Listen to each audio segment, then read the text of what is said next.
그 천안 자활센터 시주분들 오셨어요. 그래서 앞으로 잠깐 모시고 홍보도 좀 하시라고. 뭐 다 오시든가 아니면 한 분만 나오시든 상관없습니다. 이거 어쨌든 홍보하시려고 하시는 거잖아요. 잠깐 시간을 좀 드리도록 하겠습니다. 박수 부탁드립니다. 안녕하세요. 천안지역자활센터에서 온 서호웅 팀장입니다.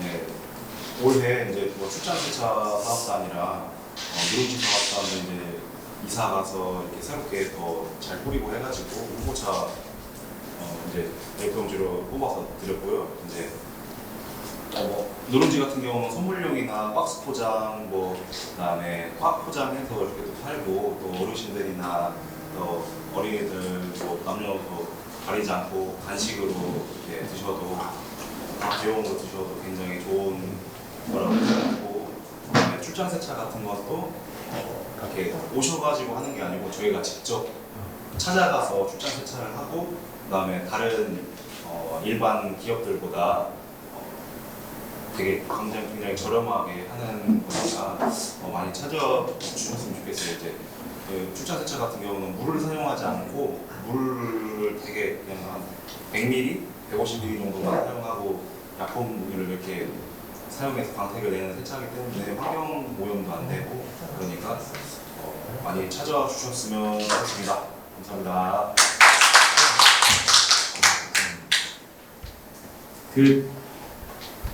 그냥 단체별로 할까요? 천안자활센터에서 오셨습니다. 여기 인사. 네, 김정우 실장님이십니다. 그리고 아까 성우 팀장님 인사하셨고 옆에.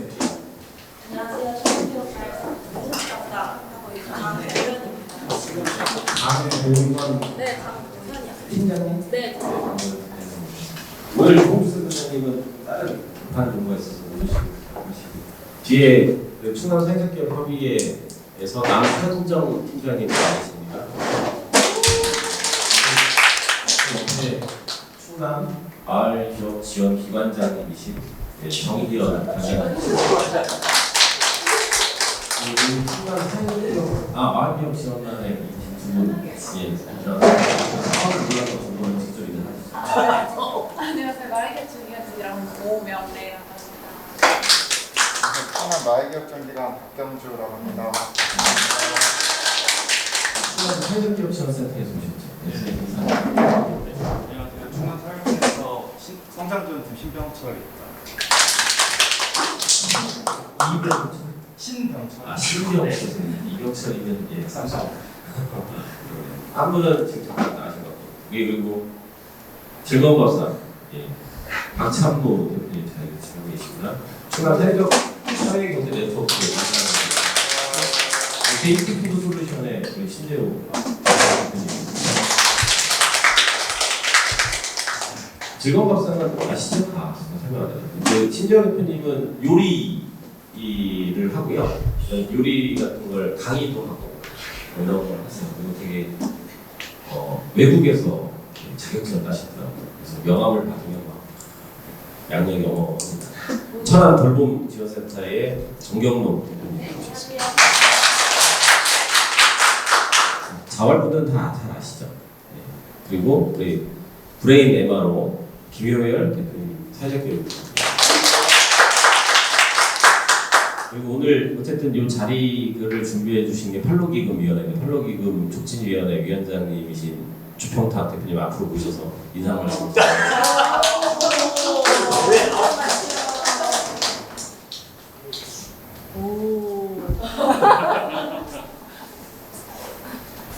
네, 반갑습니다. 천안한신문을 운영하고 있는 주평탁입니다.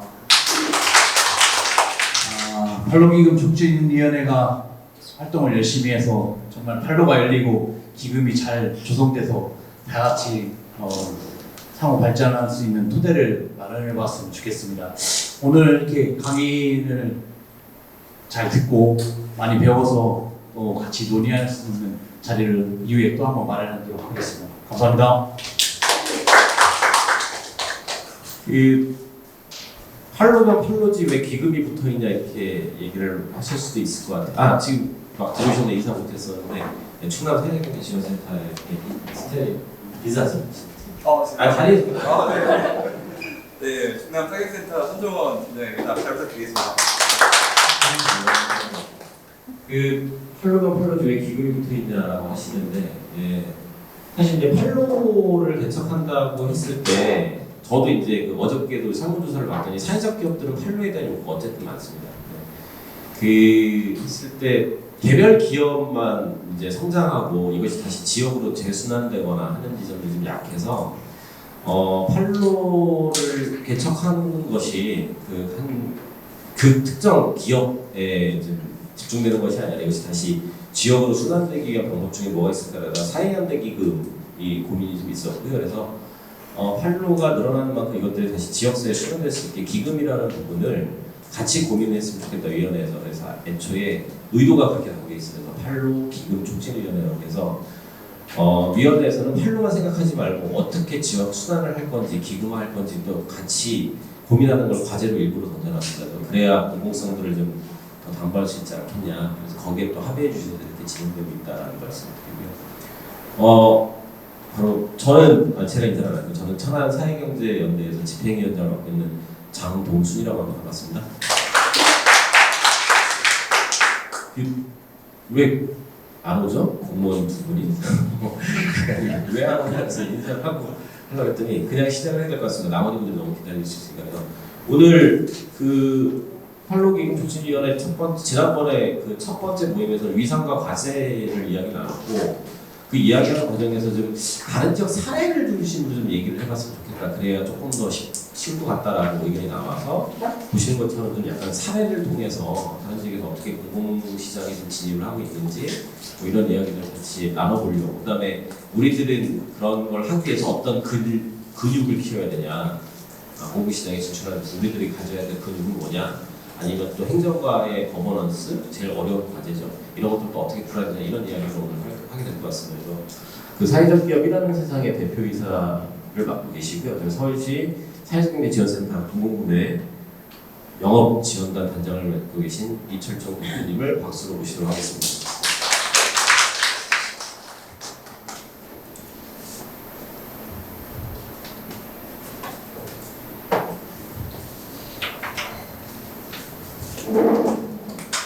예, 안녕하세요. 지금 소개받은 사회적 함께라는 이철정이라고 합니다. 그냥 마스크 계속 끼고 해도 괜찮았어요? 내리셔도 되고 벗고 하셔도 괜찮은 것 같아요. 제가 그럼 좀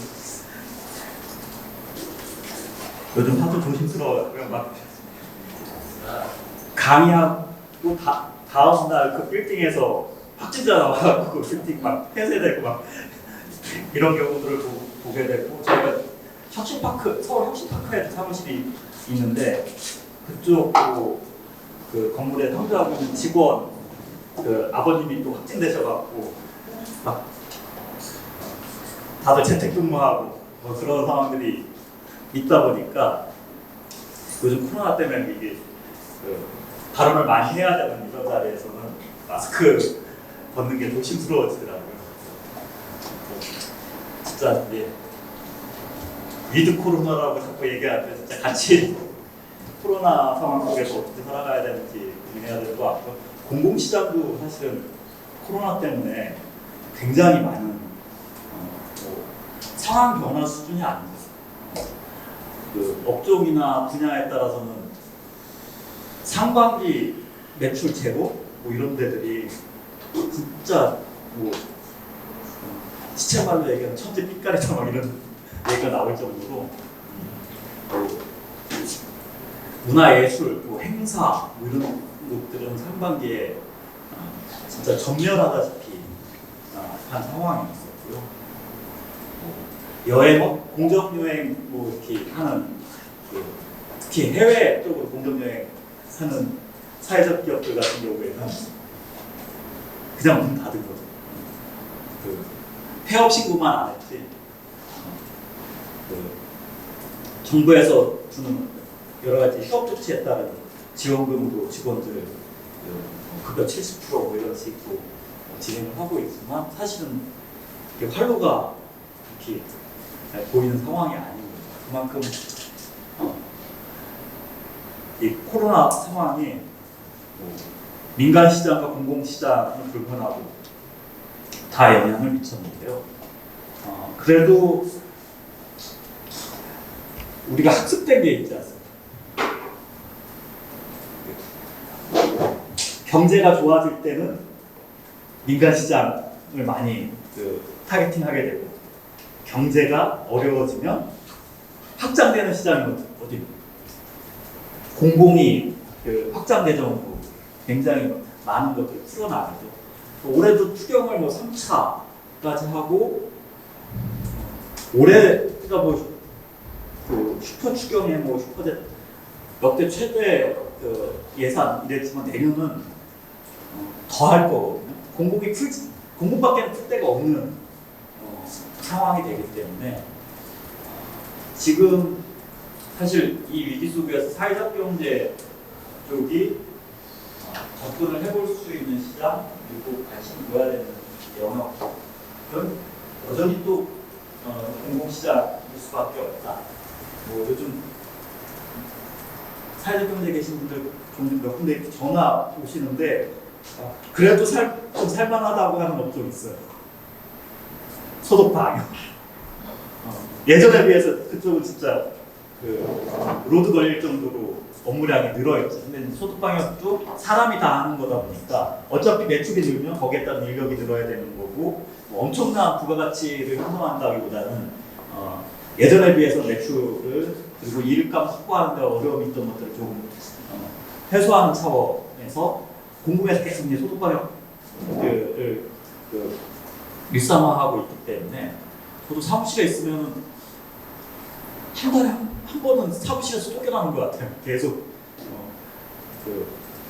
살균 소독한다고 한 2시간, 한두 시간 정도 나가 있어야 되는 상황. 그건 안전을 위해서 공공에서 필수적으로 진행하는 조치들이기 때문에 그런 기회들이 형성될 수 있는 요소 이런 것들을 좀 살펴봐야겠죠. 문화예술 전멸했다고 그러는데 또 방법을 찾아보면 이제 언택트 시대 이렇게 되고 이제 가장 코로나에서 각광받는 플랫폼 중에 하나가 이제 화상 티칭 프로그램 줌 같은 거죠. 요즘 공공은 이제 국정원에서 이제 하달 공문 다 내려갔잖아요. 공공기관들 줌 쓰지 말라고. 보안성 취약하다고. 그래서 그런 문제가 있고 그래도 이제 지금 대부분 이제 저도 처음으로 실시간 화상으로 하는 강의를 올해 처음 해봤거든요. 이건 어쩔 수 없는 선택지다 보니까 그렇게 하는데 각종 공연 콘텐츠라든지 교육이라든지 이런 것들을 이제 비대면 방식으로 하는 것들을 또 기존에 예산 잡혀있던 것들을 대면으로 하던 오프라인 행사들을 온라인 행사로 전환하는 것. 그래서 그 부분을 빨리 좀 프로세스를 전환시키고 대응 방향들을 모색한 행사 전문 기업들 같은 경우에는 비대면 행사 유치 수주 쪽으로 해서 이제 또 공공사업을 수주하는 경험을 갖고 있기도 해서요. 그런 지점에서 지금 공공시장에 대해서 여전히 우리가 기회를 가질 수 있고 실질적으로 민간 시장은 위축되지만 공공시장은 올해 대비해서 내년에 글쎄요 비율로 따지면 한 20에서 30%는 더 성장하는 시장으로 예측해야 되지 않을까 싶거든요. 그런 부분에 있어서 이제 사회적 경제 기업들이 공공시장들을 바라보는 부분 이렇게 좀 봐야 될 것 같고요.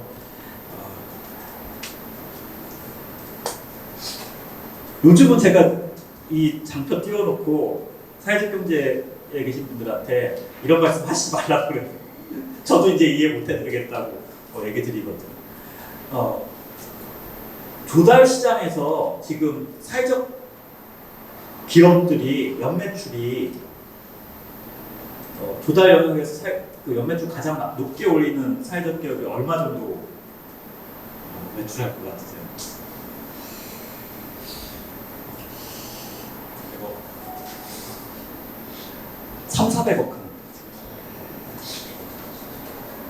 그 지금 그 PC 쪽인데요.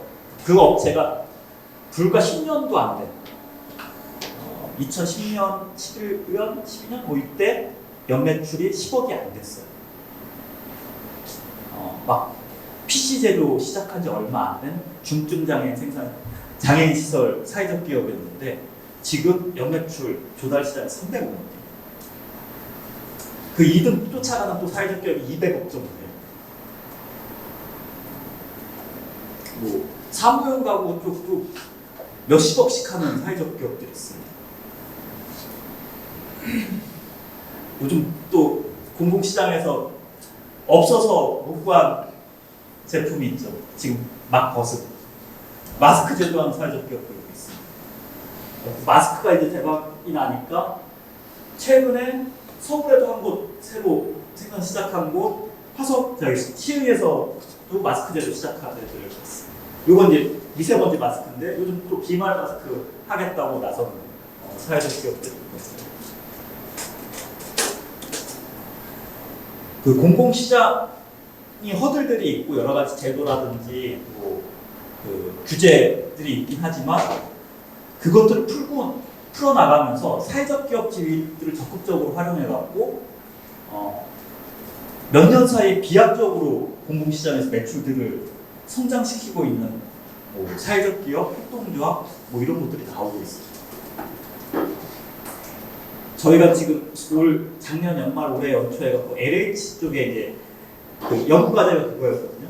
사회적 경제 공공구매 활성화 방안. 근데 작년이니까 재작년 구매 실적이죠. 2018년 LH 사회적 기업 구매 실적이 500억이었어요. 2019년 거를 저희가 데이터를 받았어요. 얼마 나왔냐면은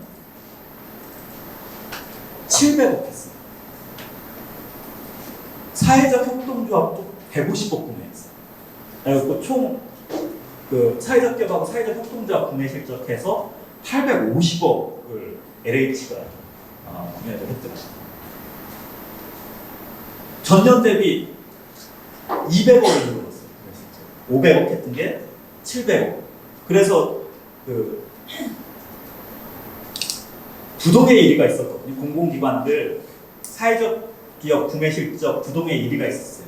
한 6, 7년 동안 뒤바뀐 적이 없었어요. 어디였냐면 성남시가 공공기관 중에 사회적 기업 구매 실적 1위였거든요. 장명도 구매 실적이 600억이에요. 근데 LH가 500억 하다가 700억으로 넘어서면서 확 이제 뒤엎어버려요.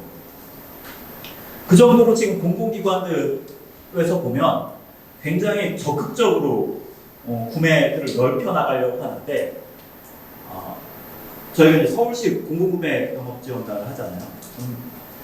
전화 오는 거를 받는 게 기업 쪽보다는 사실 공공기관이 더 많아요.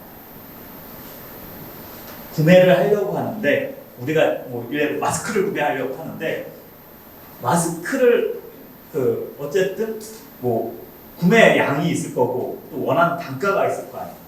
그런 걸 맞춰줄 만한 사회적 기업이 있겠느냐, 뭐 사회적 협동조합이 있겠느냐 이런 문의가 오죠. 리스트 추천 좀 해달라, 뭐 이런 것들이.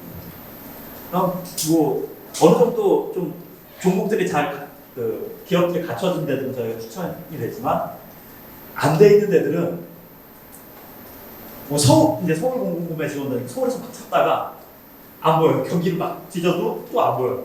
전국 뒤집어도 이제 그 종목에 뭐 마땅한 기업, 왜냐면 저희가 추천을 하는 게 그냥 마스크를 하고 있으면 추천을 하는 게 아니라 우리 필요한 건 일일 공급량이 만장씩 공급이 들어와줘야 돼요. 그럼 만장 공급량을 맞춰주는 기업이어야 되잖아요.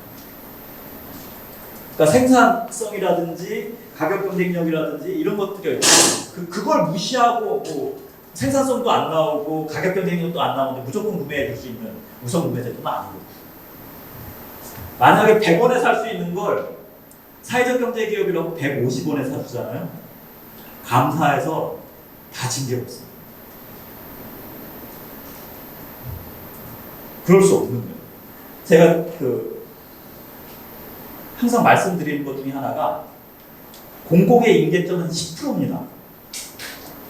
만약에 자신들이 통상적으로 100원에 샀으면 110원 정도가 임계점이에요. 그 정도가 각 비용을 더 주더라도 살 수 있는 임계점입니다.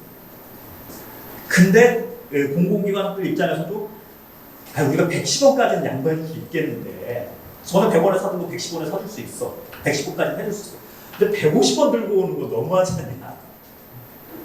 이거는 우리가 100원에 예산 1,000원이면 10개를 살 수 있는 걸 갑자기 150원에 사게 되면 어떻게 됩니까?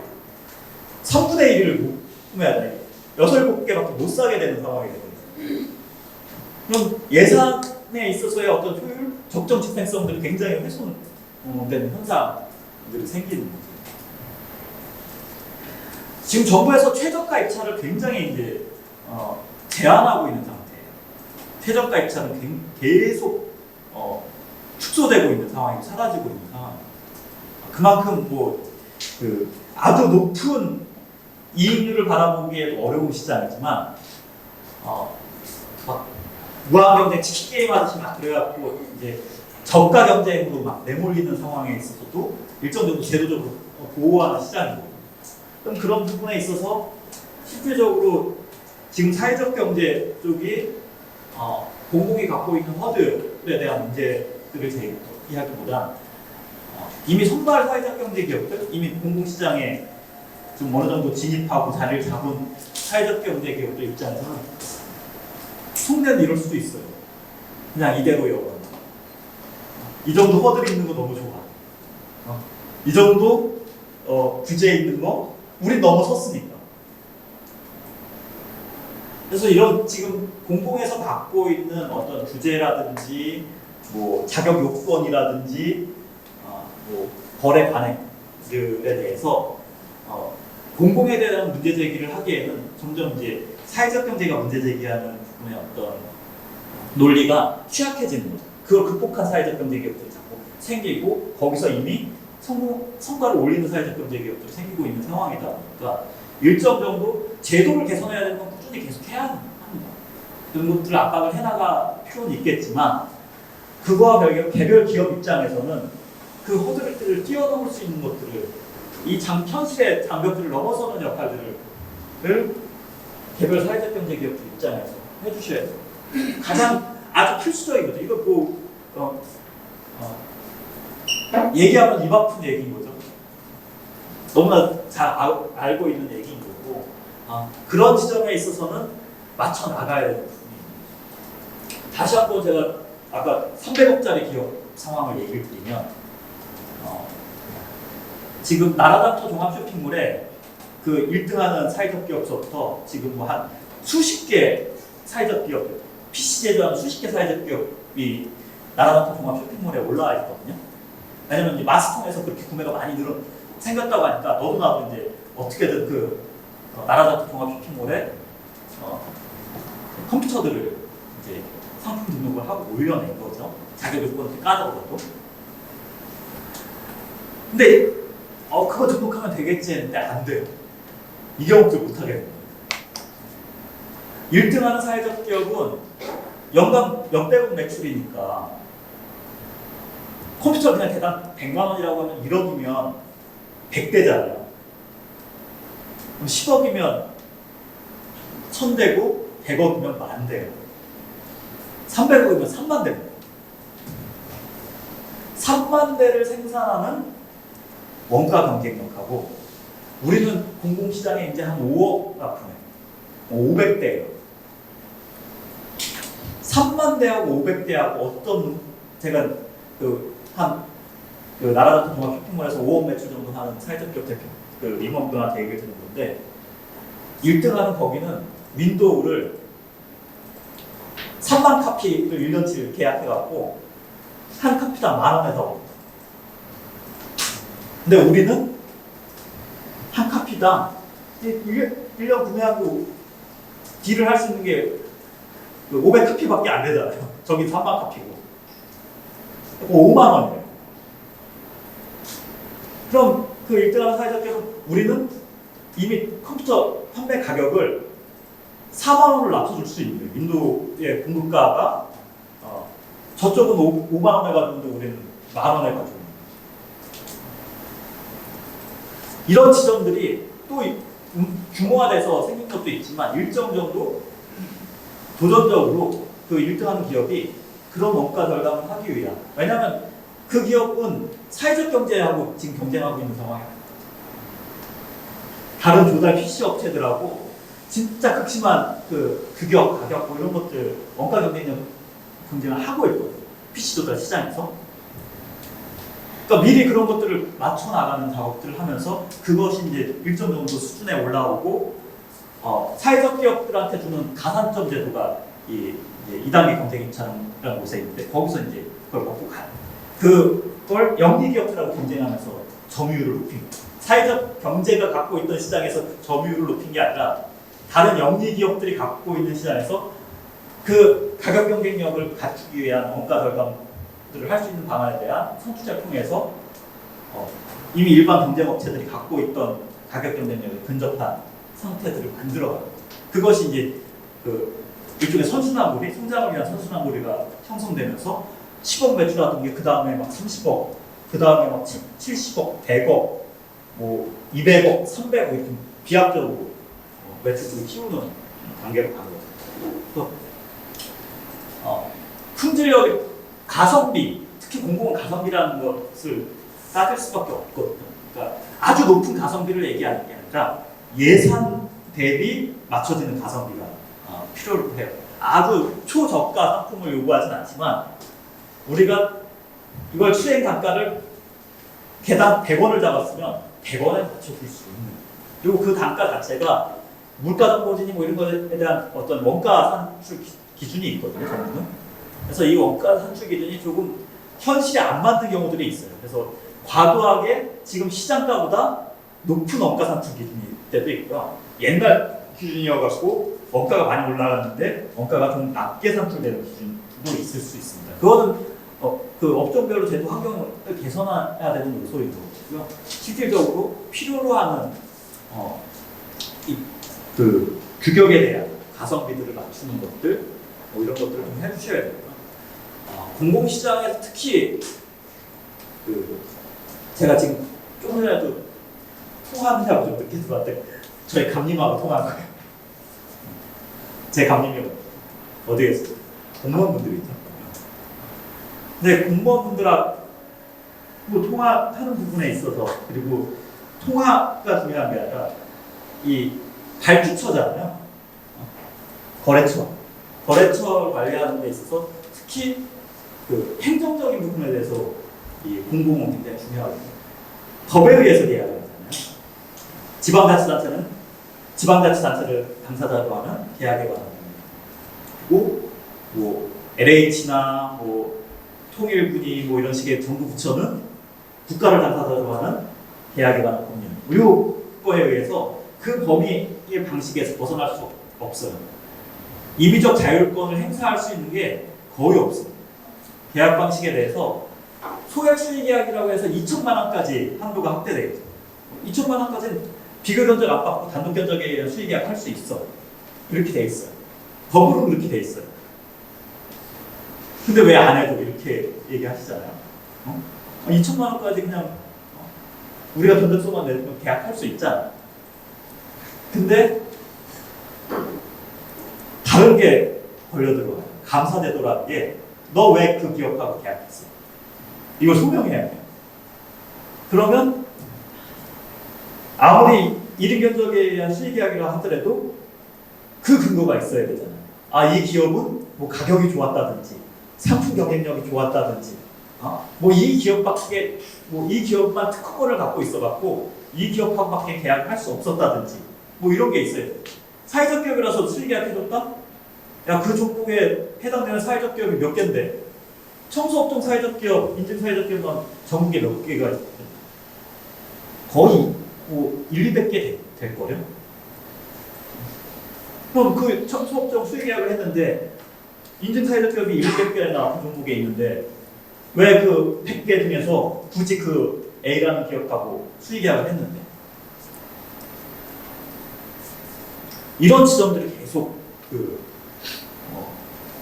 이 공무원분들이 계약을 하는 데 있어서 해소해야 되는 부분들도 나와요.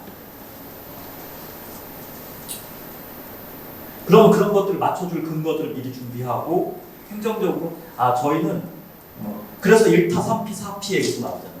사회적 기업, 여성 기업, 뭐 장애인 시설 뭐 이런 식으로 쭉 그 각종 인증 요건 맞춰서 뭐 우선구매 대상인데 이런 요건들이 있어갖고 가장 좀 우선구매 대상에서도 많은 지위를 갖고 있어서 저희가 계약을 했습니다. 뭐 이런 소명자 그래서 그 각종 인증서들을 계속 달라고 하는 거죠. 그만큼 갖춰줬느냐 못 갖춰줬느냐가 일선 현장에서 계약을 담당하는 공무원들 입장에서는 계약을 원활하게 할 수 있느냐 없느냐. 그래서 사회적 경제 안에서도 지금 인증 사회적 기업이 뭐 한 2천 몇백 개 되죠. 예비까지 하면 3천 개가 항상 넘게 이렇게 돼 있고 마을 기업도 1000여 개, 자활 기업도 1000여 개 정도 있습니다. 거기에 사회적 협동조합이 진짜 비약적인 협자세요. 사회적 협동조합이 지금 1,700개 뭐 이렇게 얘기되고 있거든요.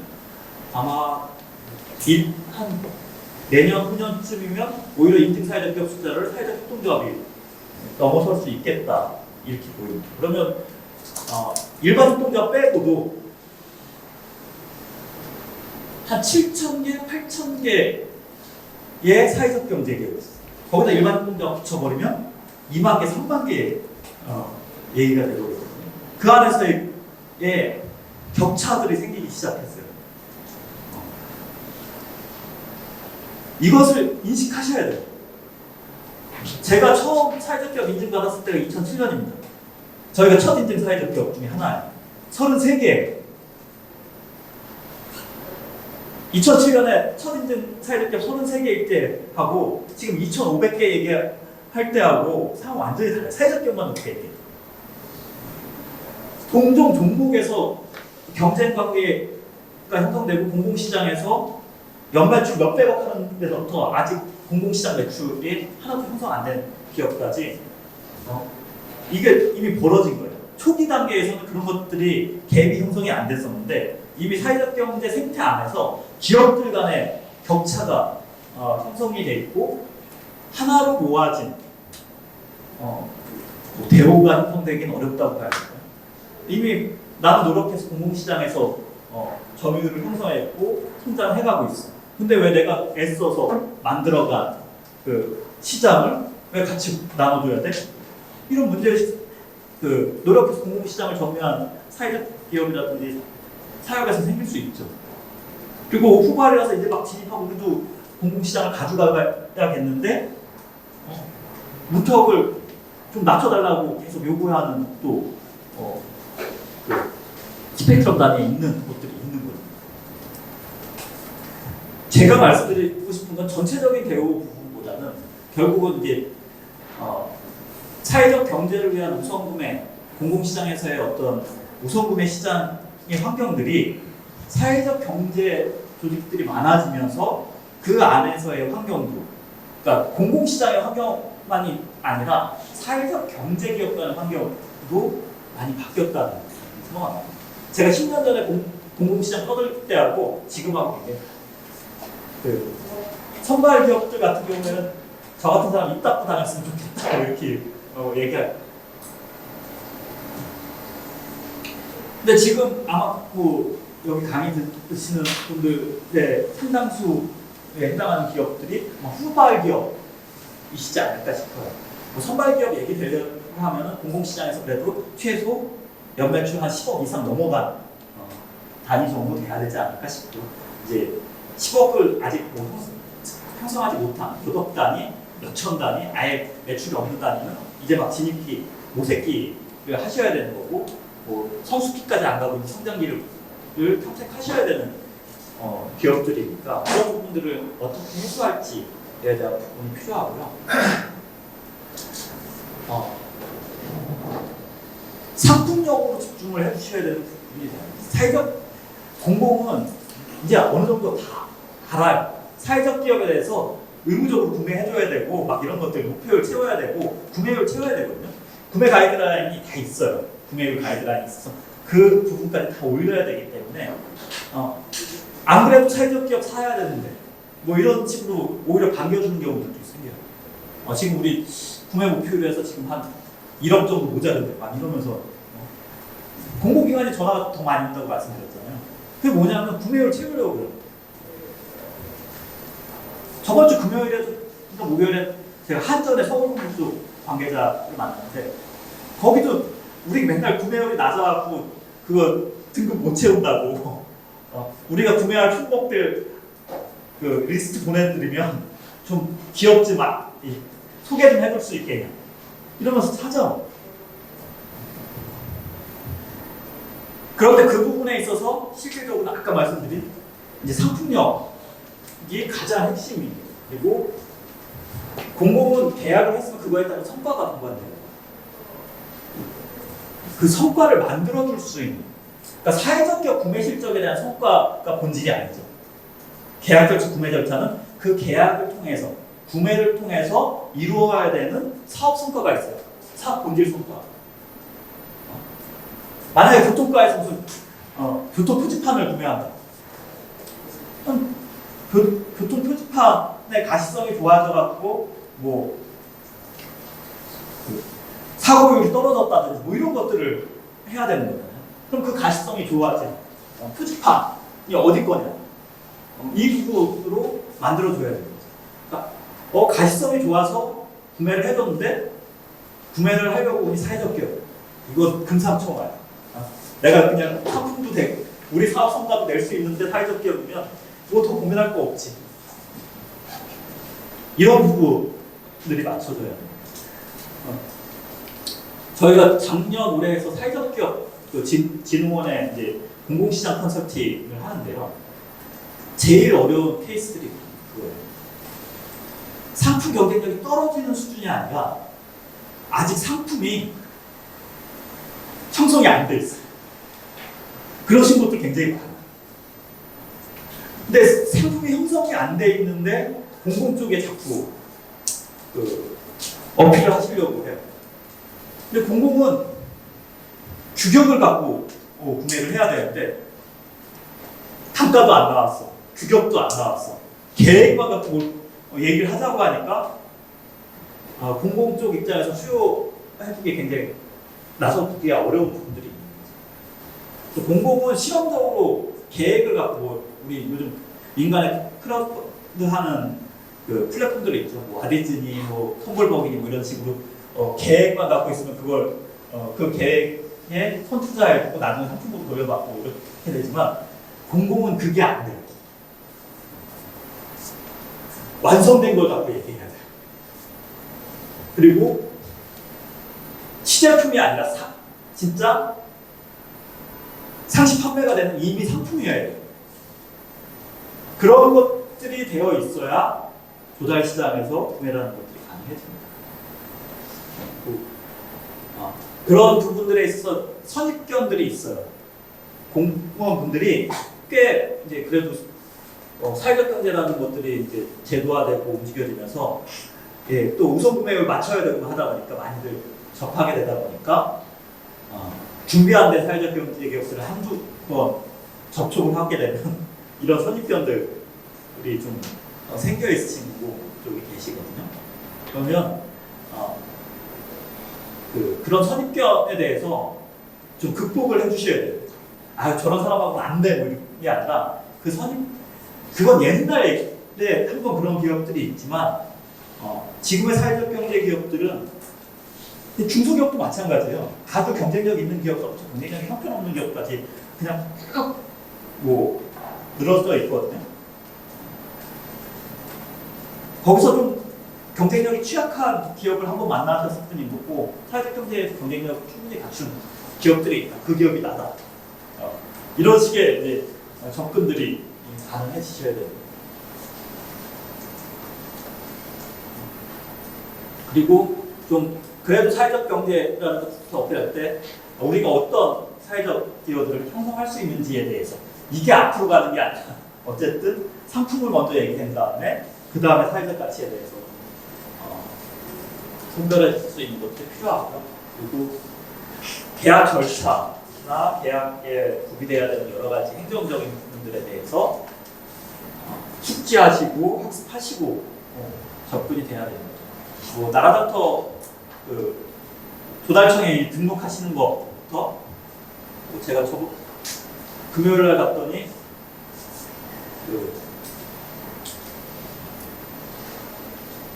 우리 공공조달 들어가려면 지문 토큰 있어야 되잖아요. 네.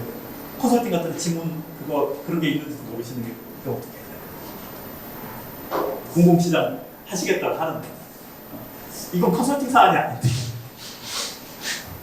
뭐 그런 식의 아주 기초적인 행정에 대해서도 좀 모색이 안 돼 있으신 경우들이 있고 요즘 이제 사회적 경제 장노년 창업 하시는 분들도 많이 계시다 보니까 그런 곳에서 또 이런 것에 대한 준비도가 약하신 부분들도 있고요. 얘기된 대로 각종 기본 요건들을 필수적 나라장터하고 그 다음에 중소기업 확인선이 그 해당되는 인증 부분에 대해서는 취득을 하셔야 되고 또 직접 생산 확인 증명이라든지 뭐 이런 것들이 돼야 됩니다. 또 사회적 경제 유통을 하시는 기업들도 꽤 계셔서 유통으로도 풀 수 있는 그 조달 사이트들이 또 있어요. 그럼 유통 전문 업체로 가보시면 돼요. 제가 어제 잠깐 뭐 이슈가 있어갖고 그 공공조달에 그 정부 지정정보 처리 장치로 되어 있는 유통 그 이제 쇼핑 플랫폼이 나라장터 종합 쇼핑몰이 있고요. 그리고 그쪽에서 파생된 벤처나라 그리고 최근에 만들어진 혁신센터가 있습니다. 그리고 그 특정 분야의 공공기관을 위해서 만들어진 교육부 쪽에 연계되어 있는 거죠. 학교장터 이렇게 되어 있습니다. 근데 학교장터를 봤더니 마스크를 좀 보려고 봤는데 쭉 해서 사회적 기업 인증막 사회적 기업 카테고리 따로 있거든요. 학교장터 안에. 그래서 봤더니 마스크예요. 근데 원산지가 어디겠어요? 사회적 기업인데 중국이에요. 여기 유통하는 사회적 기업. 그렇게 해서 판매를 할 수 있는 영역들도 있는 거죠. 제조는 제조대로 들어갈 수 있는 부분이 있지만, 근데 그렇게 유통하는 사회적 기업은 그 마스를 통한 나라장터 종합소품을 통한 큰 규모의 거래는 어려운 거죠. 이게 단계별로 자기 성장세에서 타겟팅해야 될 시장의 사이즈들이 달라지는 그런 부분이기 때문에 준비되셔야 되는 부분들에 대해서는 이런 것들 좀 만들어 볼 필요가 있고요. 그리고 중소기업자 간 경쟁제도 이 부분에 해당되는, 그래서 중소기업자 간 경쟁 품목에 내가 해당되는지, 그리고 그런 쪽은 이제 중소기업자 간 경쟁 품목은 직접 생산자 우선 거래 방식이기 때문에 그쪽에 대한 직접 생산 증명이라든지 이런 것들이 준비되시게끔 해야 되죠. 이런 거 말씀드린 것들은 다 요즘 자료 구하기 쉽잖아요. 인터넷만 들어가서 검색만 하면 다 나오잖아요. 다 찾으실 수 있는 내용들이거든요. 내용들 검색만 치시면 다 자료들이 나오는 상황이기 때문에 그 다음에 시도해 보실 수 있는 이런 플랫폼들 이제 보시는 거예요. 나라장터 종합 쇼핑몰 같은 경우는 나라장터 종합 쇼핑몰에서 좀 플레이를 하고 있다고 하면 그 기업들은 거의 대부분 몇 억대 수준은 아니에요. 이제 기십억대 이상 정도의 매출을 지금 하고 있는 공공시장에서. 왜냐면 등록해야 되는 절차가 그렇게 쉽지 않습니다. 기업 등록해야 되고 또 상품도 하나하나 등록할 때마다 정부에서 조달하는 거다 보니까 규격뿐만 아니라 여러 가지 안전, 규제 이런 것들에 다 맞춰져 있는지들을 일일이 다 체크를 하고 그런 것에 대한 인증서, 시험 성적서 이런 것들 다 제출을 해야 되거든요. 그러니까 그 절차를 다 밟으려고 하니까 어려운 거죠. 아까 얘기 드린 학교 장터의 중국산 마스크는 그렇게 할 필요가 없어요. 근데 나라장터 상업 쇼핑몰은 그런 것들을 다 등록 절차를 거쳐야 되고 현장 실사까지 다 받아야 되고 막 이런 문제들이 생기는 거예요. 그래서 이쪽에 진입하는 것들이 너무 기성 기업들의 유리한 구조다 해서 실은 이제 벤처나라라든지 이런 것들이 만들어져요. 벤처나라는 벤처 인증받은 기업하고 창업 7년 이내 신생 기업들 뭐 이런 데들이 상품을 유통하는 그룹인데요. 뭐 벤처나 히트 상품 중에 하나가 그런 거죠. 그 요즘 도로변 횡단보도 앞에 보면 그 차량막 다 돼 있죠. 많이 그게 서초구에서 시작했나? 어디 지자체 한 곳에서 시작해서 너도 나도 따라하기 시작하면서 이제 전국에 다 깔리다시피 있는데 그 내기도로 이렇게 펼쳐지게끔 하는 그 차량막을 개발한 업체가 이 벤처나라에다가 올려서 몇백억 매출을 올렸다고 하더라고요. 신생이고 원래는 이쪽에 그런 규격이 없었던 건데 이쪽 통해서 이제 유통이 되면서 새로운 유통을 해야 되고 새로운 아직 저쪽에 규격화가 안 돼 있는 제품일 경우에 그런 벤처나라를 통해서 활용하시는 거죠.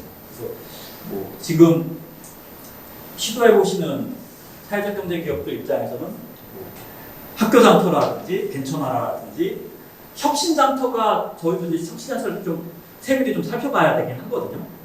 혁신 장터가 시제품에 대한 실험적 구매도 유도해주기 위해서 한다 하고 만들어진 플랫폼인데 이게 어떻게 이제 지금 시험 단계이기 때문에 저희도 뭐랄까 사례를 얘기하기 좀 어려운 단계라서 그 프로세스가 어떻게 제대로 작동될지 좀 점검해 보긴 해야 될 것 같거든요. 근데 실험적으로 한번 우리가 상품을 개발하고 있다 그러면 혁신장터 프로세스 한번 밟아보면서 그 효과들을 미리 또 혹시 알아요? 먼저 시도해봐갖고 선점권을 누릴 수 있는 또 효과가 생길 수도 있는 겁니다. 혁신장터 지금 신청하는 기업들이 없어서 애를 먹고 있는 상황입니다. 왜냐면 처음 플랫폼 생기면 다들 낯설고 시도해보지 않는 것들이니까 수요 창출하는 좀 어려움들이 있거든요.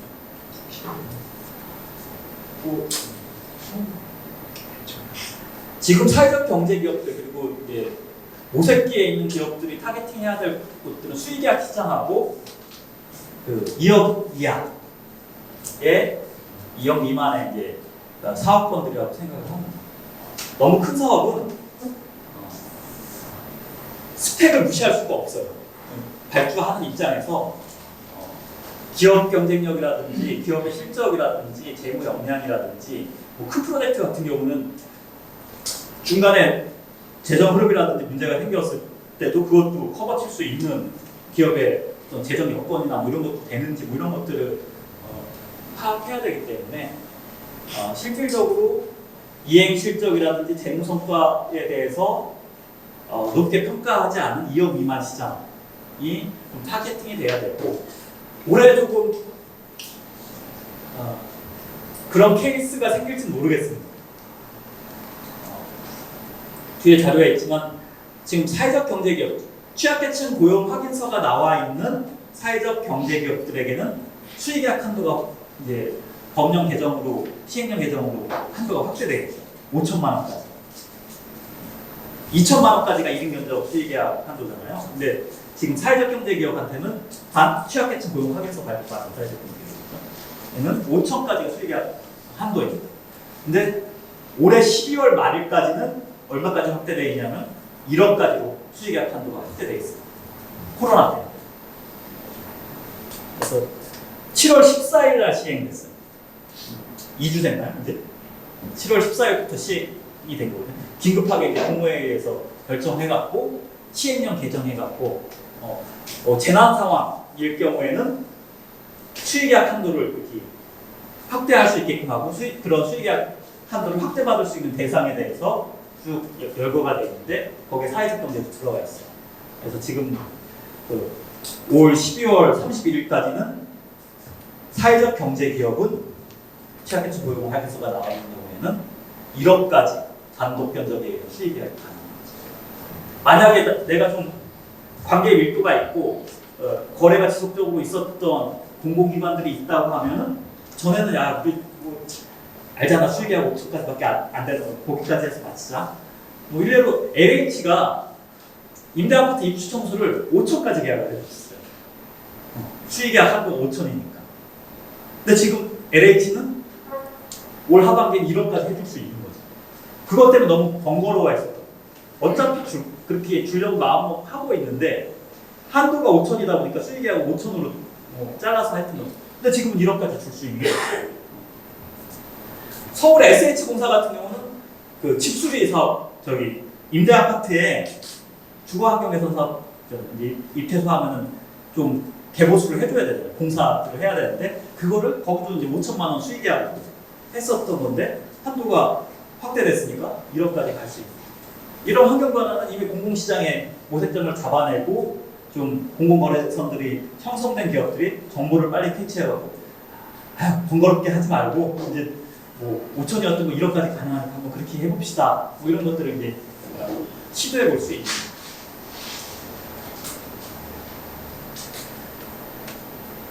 충남에서 제도적으로 많이 이제 고민하고 좀 같이 만들어가야 될 부분일 수 있겠다 싶긴 해요. 이런 입찰 제도에서의 가산점이라든지 이런 것들은 사실 서울이 가장 잘 돼 있는 편이거든요. 서울 낙찰전 결정 방식에 따른 평가 방식에 따른 가산점들을 서울시 같은 경우는 뭐 적격심사 낙찰제든 협상에 의한 계약이든 뭐 이런 데다가 가산점들을 다 형성해 있고 아까 나라센터 종합쇼핑몰에 2단계 경쟁 입찰 같은 것도 실질적으로 뭐 사회적 기업에게 적용되는 가산점 제도들이 있는 거죠. 근데 이 가산점이 조달청이라든지 뭐 행안부나 기재부 쪽에서 형성하는 가산점도 있고요. 지방자치단체에서 형성하는 가산점들이 있어요. 그러니까 충남도에서 보통 그 적격심사 세부 기준은 광역자치단체 기준으로 형성하거든요. 그럼 천안시는 충남도의 적격심사 세부 기준을 활용해서 평가를 하거든요. 거기에 가산점들이 어떻게 되냐. 요즘은 트렌드가 여기 뭐 있긴 하지 있는 점수들보다 더 높아졌어요. 이제 거의 2점, 사회적 기업 가산점 2점씩 만들어 쓰는 게 거의 추세거든요. 그런 식의 이제 가산점들이 좀 형성이 돼야 되고 또 입찰에 있어서도 꼭 충남에서만 입찰이 나온 건 아니거든요. 다른 지역 입찰에서 그 가산점들을 잘 획득해 보시는 게 좋을 것 같고 요즘은 이제 그 일반 중기들이 경쟁하는 시장, 사회적 기업이 들어가 보기 어려울 만한 시장들도 얘네들 사회적 경제 기업 끼고 같이 들어오면 가산점 더 줄게. 뭐 이런 식으로 이제 유도하는 방식들도 생깁니다. 그래서 규모 있는 시장에 대해서 이거는 뭐 그 충남 지역 내에서 한번 지방자치단체가 제도 개선을 할 부분에 대한 이슈들을 제기하는 방식에 있어서의 타시도 사례들 갖고 얘기하는 거죠. 벤치마킹 하게끔 하는 거니까 그런 것들을 따라갈 수 있게끔 하면 좋을 것 같고 글쎄요. 이번에는 통과가 될지 어떻게 될지 모르겠는데 사회적 경제 3법 뭐 이제 이번에 꼭 하겠다 뭐 이러는데 별로 저는 요즘 정치권에 대해서는 신뢰가 안 가서 그 들어갈 때하고 나올 때하고 많이 달라지더라고요. 결국 돼야 되나 보다 뭐 이런 상황이긴 한데 어쨌든 뭐 사회적 경제 3법이 이제 통과가 된다고 하면 그런 부분에 있어서 법에 의해서 아예 이제 그런 기준들이 더 적극적으로 형성이 될 수 있을 거라고 보여지고요. 간접구매 제도를 좀 적극적으로 활용하는 방식, 공공기관에 그 납품을 하고 있는 업체들하고의 거래선들, 공공시장만 잘 키우는 게 아니고요. 공공을 많이 거래하고 있는 기업하고의 관계망을 형성하는 것도 하나의 방법일 수 있거든요. 그리고 자꾸 실적들을 필요로 하니까 간접구매 방식을 카운팅하는 것들도 있어요. 그래서 공공기관들한테 이렇게 입찰하는 공공기관들이 있어요. 입찰 참가 자격에 사회적 경제나 뭐 이런 게 없어요. 근데 과업지 시설 안에 뭐 사회적 경제 기업에게 뭐 이런 분야의 상품은 구매할 것, 뭐 이런 거는 뭐 제한청을 줄 것, 뭐 이런 것들을 기재하는 방식으로 하는 입찰들이 있어요. 그거는 공공기관이 명백히 딱 사회적 경제 기업 타겟팅하고 하는 어떤 사업자가 선정이 되든 사회적 경제가 이 안에서 그 사업을 수행하게끔 하는 내용들을 만드는데 이것도 뭐 다른 지자체나 공기업들에서 진행했던 사례들을 들이밀면서 해야 됩니다. 그래서 사례 취합이 좀 많이 되어 있어요. 그리고 보통 공공기관은 맨 앞에 서는 게 좀 힘들어요. 누군가 먼저 간 길을 쫓아가는 걸 좀 수월해합니다. 어디선가 먼저 된 거. 제도가 있어도 법이 있다고 얘기해도 그걸 내가 제일 먼저 시작하기 좀 부담스러워 이러거든요. 그럼 어딘가 먼저 한 데가 있으면 진행이 됩니다. 그런 것들은 정보력이 굉장히 중요해요. 제가 서울에서 첫 청소용역, 저희가 청소용역 회사로 시작을 했었거든요. 지금 다 아니지만 청소용역 계약 입찰을 만들어냈는데 청소용역은 적격심사 낙찰제로만 하는 게 일반적이었어요. 근데 청소용역을 협상에 의한 계약을 할 수 있다. 이렇게 막 이제 우겨대기 시작한 거죠. 근데 난 아무리 봐도 협상에 의한 계약으로 청소용역 계약을 하는 데를 본 적이 없다. 공무원분들이 그러고 있죠. 그래 알았어. 우리가 사례 찾아줄게. 그래갖고 저희가 막 구글링 해갖고 사례를 찾아낸 게 제주도의 무슨 그 시설공단 같은 제주도 시설공단 같은 데서 청소용역을 협상에 의한 계약으로 입찰 공고를 저희가 찾아냈어요.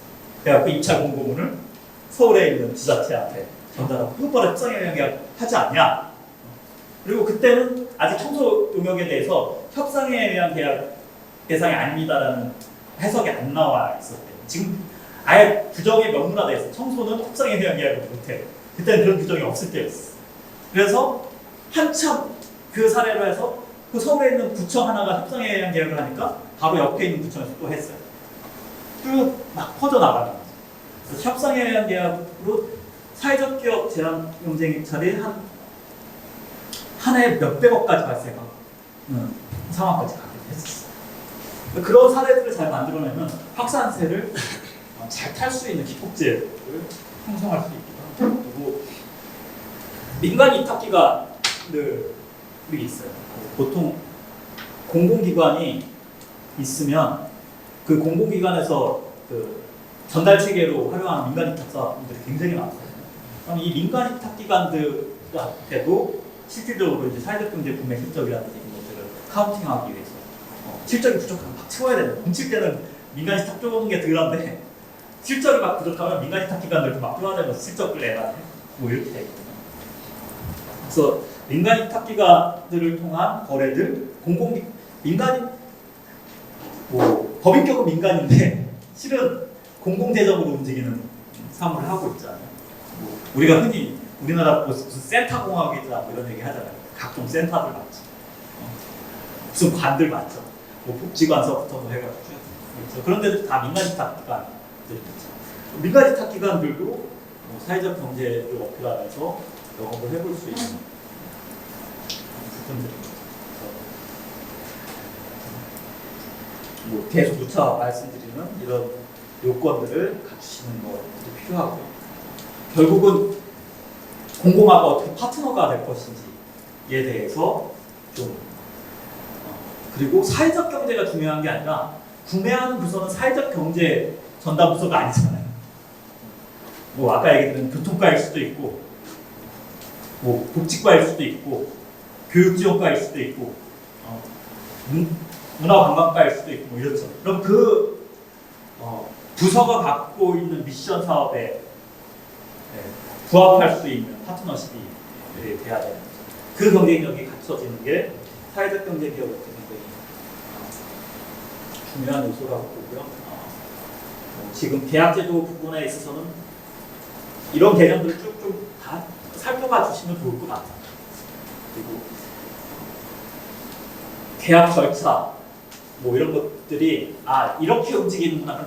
찾아 들어가면 바로 구매할 거라고 생각하시면 안 되고 이런 단계 거치기 때문에 좀 그 단계에 맞게끔 항상 어프로치를 좀 해들어가 주셔야 되는데 한 번 찾아가서 우리 기업 소개하고 상품 소개하면 알아서 사는 거라고 생각하면 안 되시거든요. 그 단계별 프로세스가 이렇지 않습니까? 지금이 지방자치단체들 예산 수립하고 있는 단계. 각 부서에서 예산들 잡고 있습니다. 기초안들 다 잡혀 있어요. 실은 이 시점에 내년도 영업 돼 있어야 돼요. 공무원분들 항상 하시는 얘기 예산이 없어서. 왜 무슨 예산이 없다는 거냐면 당시 사업을 우리가 계약할 예산이 없고 그리고 올해 잡혀있는 게 없죠. 왜냐면 회계년도 기준이기 때문에 2020년도 예산님이 2019년도에 결정이 나 있어요. 그럼 2020년도에 영업을 하려고 하면 특히 새로운 사업을 제안하려고 하면 2019년도에 반영이 돼야 됩니다. 예산 반영부터 들어가요. 거기에 따른 발주 계획이 들어가요. 발주 계획이 들어가면 입찰 설계가 들어가요. 뭐 금액이 작으면 수의 계약을 하겠지만 금액이 크면 입찰 설계를 해야 되는데 입찰 참가 자격을 어떻게 할 건지 평가 기준을 어떻게 할 건지 이런 부분에 대한 뭐랄까요? 접근을 해 주셔야 돼요. 이렇게 설계해도 됩니다. 저렇게 설계해도.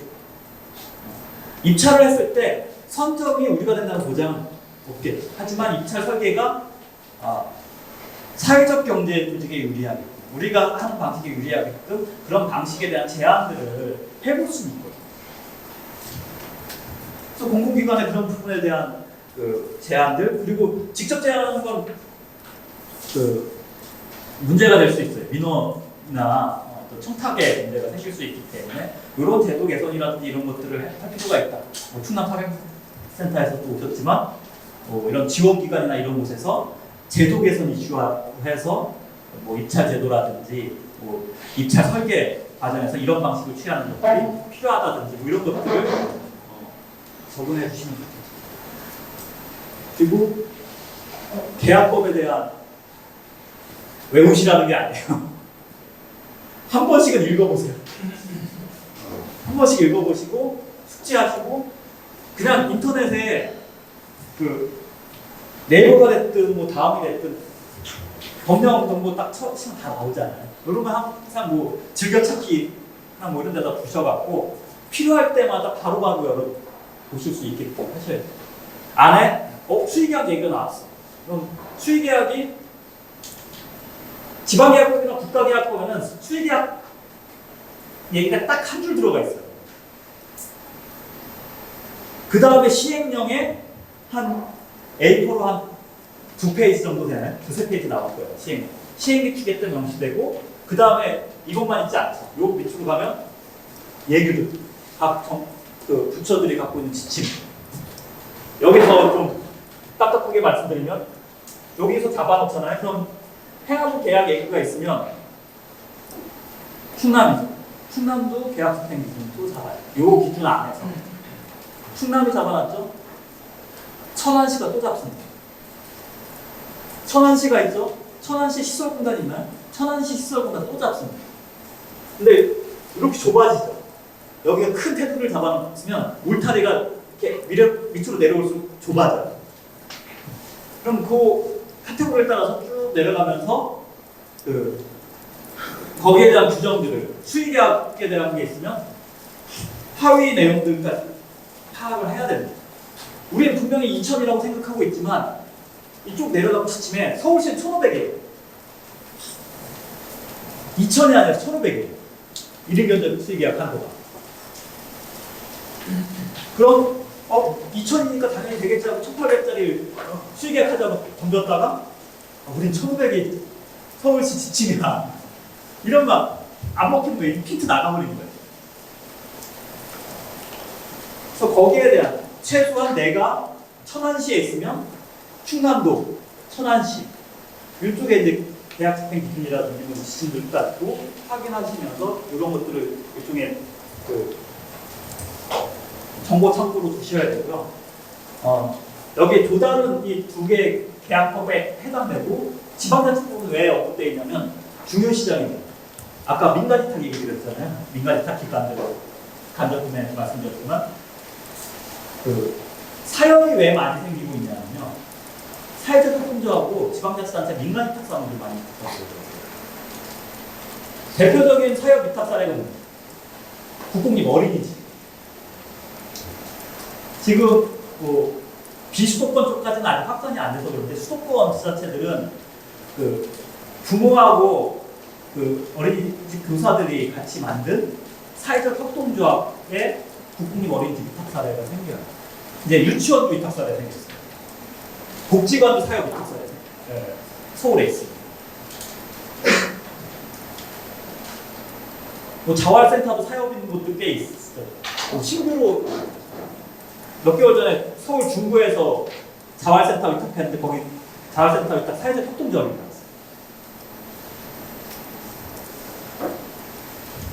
그럼 사실 민간 위탁 쪽 시장에 대해서 민간 위탁 사업으로 들어갈 경우가 굉장히 많습니다.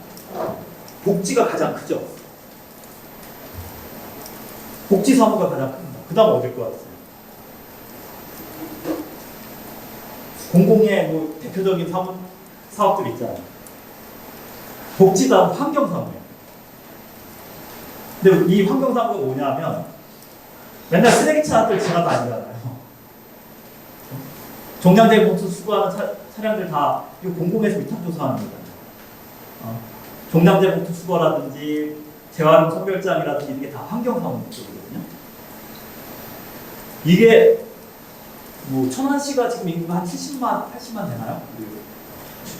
70만급 도시면 이 종량제 봉투 수거하는 사무 위탁 규모가 어느 정도 될 것 같아요? 못해도 200억에서 300억. 그 정도의 규모가 더 나요. 어마어마한 시장이고 지방자치단 그 몇십만급 도시에서는 종량제 봉투 수거하는 민간 위탁 사무만 1,200억, 기본 1,200억씩 보는.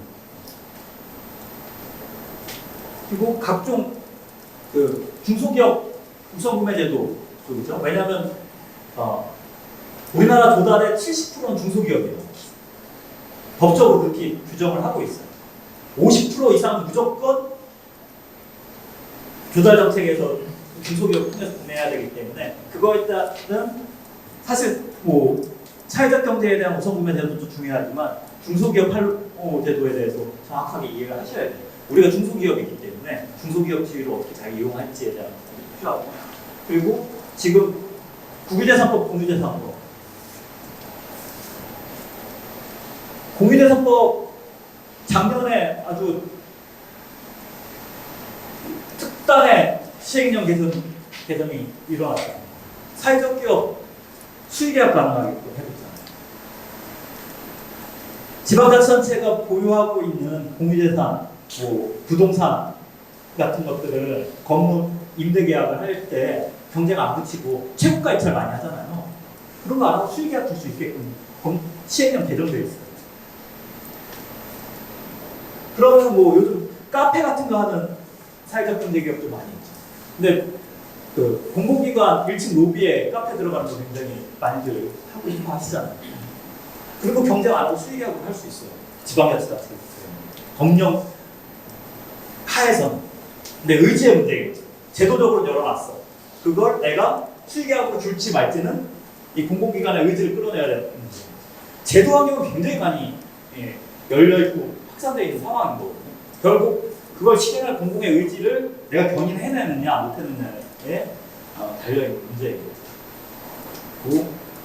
뭐 계약 목적물 뭐 이렇게 분류가 되어 있는데 뭐 이런 것들을 확 아셔야 돼요. 적격심사 낙찰제 이 협상에 의한 계약이니 뭐 청학학과 낙찰제는 지금 사회적 경제에 중요하진 않을 것 같고 2단계 경쟁이니 뭐 이런 것들 뭐 일반 입찰, 제한 지명 입찰들은 어떻게 되고 있는지 제안을 하셔야 돼요. 공공기관들한테 어떤 우선구매 방식을 취할지에 대해서 제안을 하려고 하면 입찰 방식이 어떤 것들이 있는지 뭐 경쟁 형태가 어떻게 되는지 낙찰자 결정 방식이 어떻게 되는지에 대해서 설명이 가능해야 되죠. 그리고 실질적으로 지금 우리가 얘기한 입찰 시장하고 수의계약까지는 아시는데 이 경비 시장이 있어요. 공무원들 카드 쓰시 가끔 지자체나 뭐 이런 데서 간담회 같은 거 갖고 하잖아요. 그럼 식사 같이 하시죠 하고 가서 뭐 식당 같은 데 같이 가시는 경우도 있잖아요. 공무원들하고. 그럼 공무원들이 얻어먹을 수는 없잖아요. 사야 되잖아요. 그거 다 무슨 수익하고 계약서 쓰고 식당하고 하지 않잖아요. 식당 가서 우리가 카드 쓰듯이 공무원분들도 카드 써서 이렇게 결제하잖아요. 이 카드 결제 시장이 무시 못합니다. 서울시, 저희는 서울시 통계를 갖고 있으니까 서울시 기준으로 말씀을 드려요. 서울시 공무원들이 한 해에 밥값으로 얼마 쓸까요? 800억 써요. 물론 서울시하고 25개 자치구 거기에 추출형 기관도 다 합쳐서 쓰여진 밥값이에요. 식당에서 밥값 계산한 게 800억 나와요. 이건 나라당터에 들어가도 안 나오고요. 지자체 홈페이지 들어가도 안 나와요. 그냥 카드 결제하고 내 그냥 사용 내역서 해갖고 해요. 근데 그 카드 결제로 상위권 식당들 같은 경우에는 그 서울시하고 거래해서 나온 연매출이 얼마 정도씩 나와요? 1, 2억씩 나와요. 그 식당이. 그 식당의 연매출이 1, 2억이 아니고요. 서울시가 먹고 간 금액만 1, 2억씩 나와요. 그러면 이 일산경비 카드 결제 시장들 아주 잔구맹이죠. 그 회의할 때 음료, 다과 그거 얼마 쓸까? 서울시 같은 경우는 한 해에 250억 씁니다. 그거 다 카드로 긁는 거예요. 그럼 밥값하고 음료 다과비로 한 해에 1,000억이에요.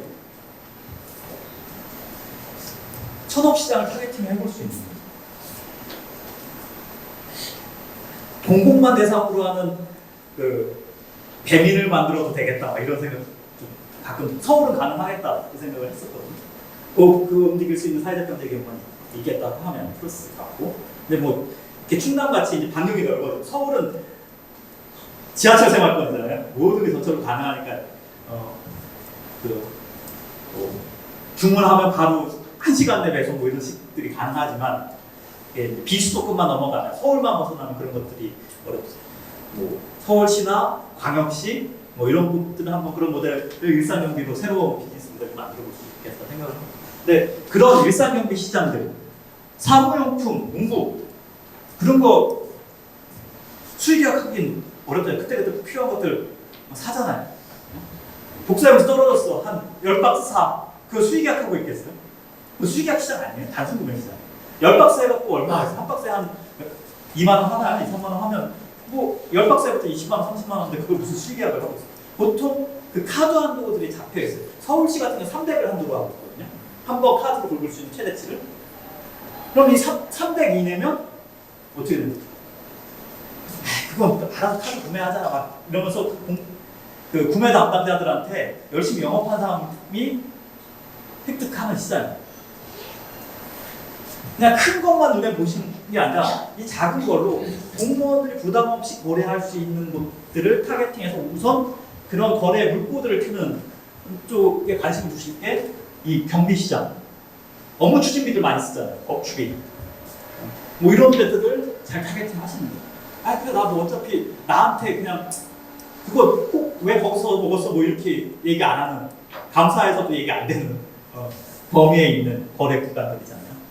이런 1, 200 이내의 거래 구간들을 타겟팅해서 거기서부터 사실은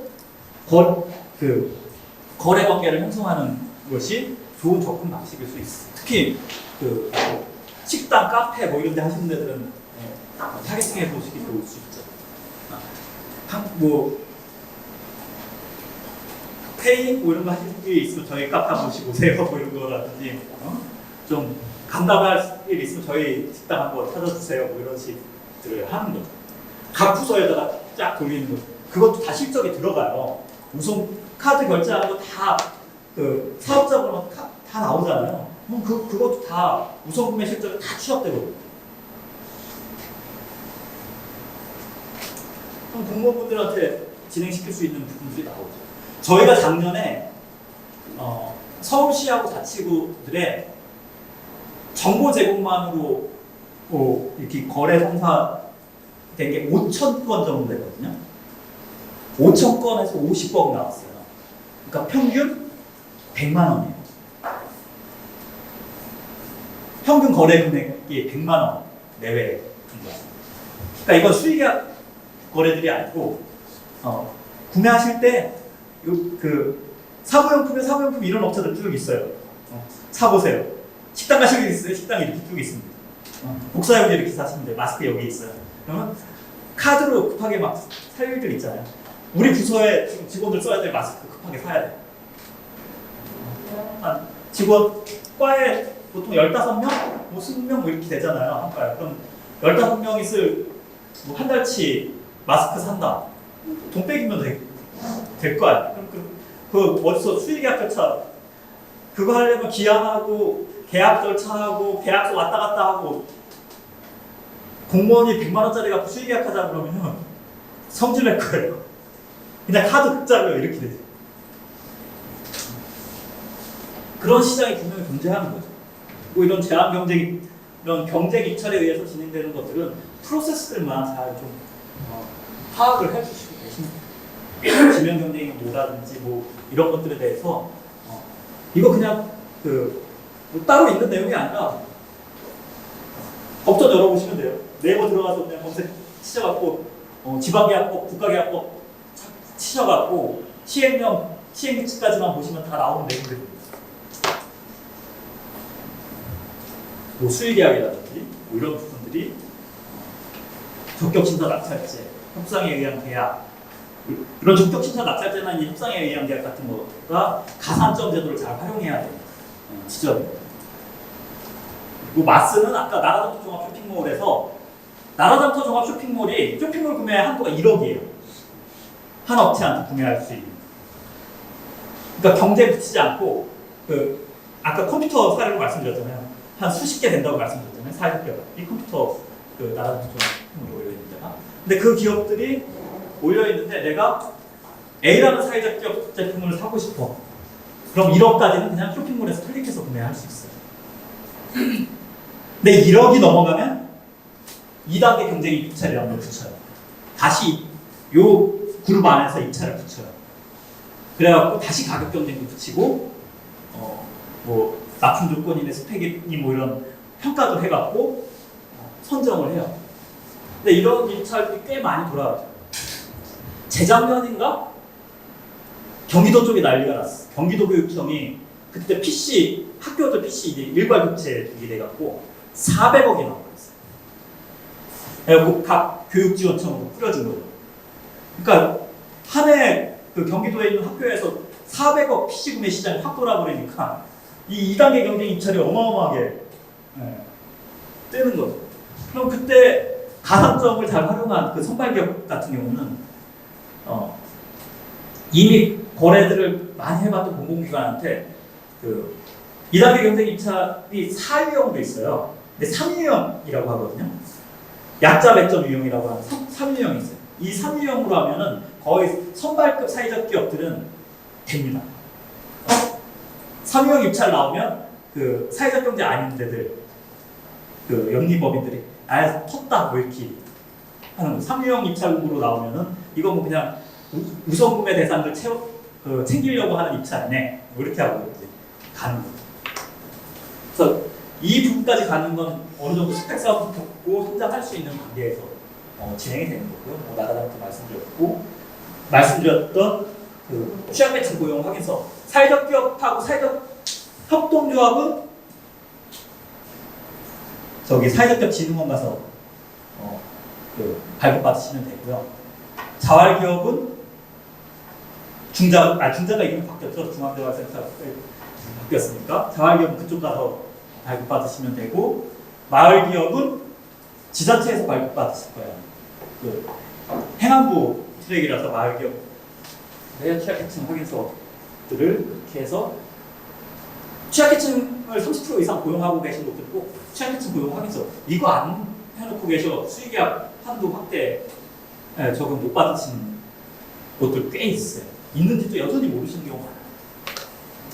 그래서 좀 지금 우리가 이 4대 부분 사회적 경제 기업인데 취약계층 30% 이상 고용하고 있다 그러면 부지런하셔야 돼요. 이게 그 확인서가 시효가 6개월이에요. 6개월 단위 발급받으셔야 돼요. 왜냐면 고용이라는 게 계속 바뀌잖아요. 그러면은 한 번 받아놓고 고용 바꾸면 30%였던 게 바뀔 수 있잖아요. 그리고 또 그거 맞추려고 고용 막 움직일 수 있잖아요. 그래서 모수는 6개월 이상 근속자만 합니다. 그래서 A 기업에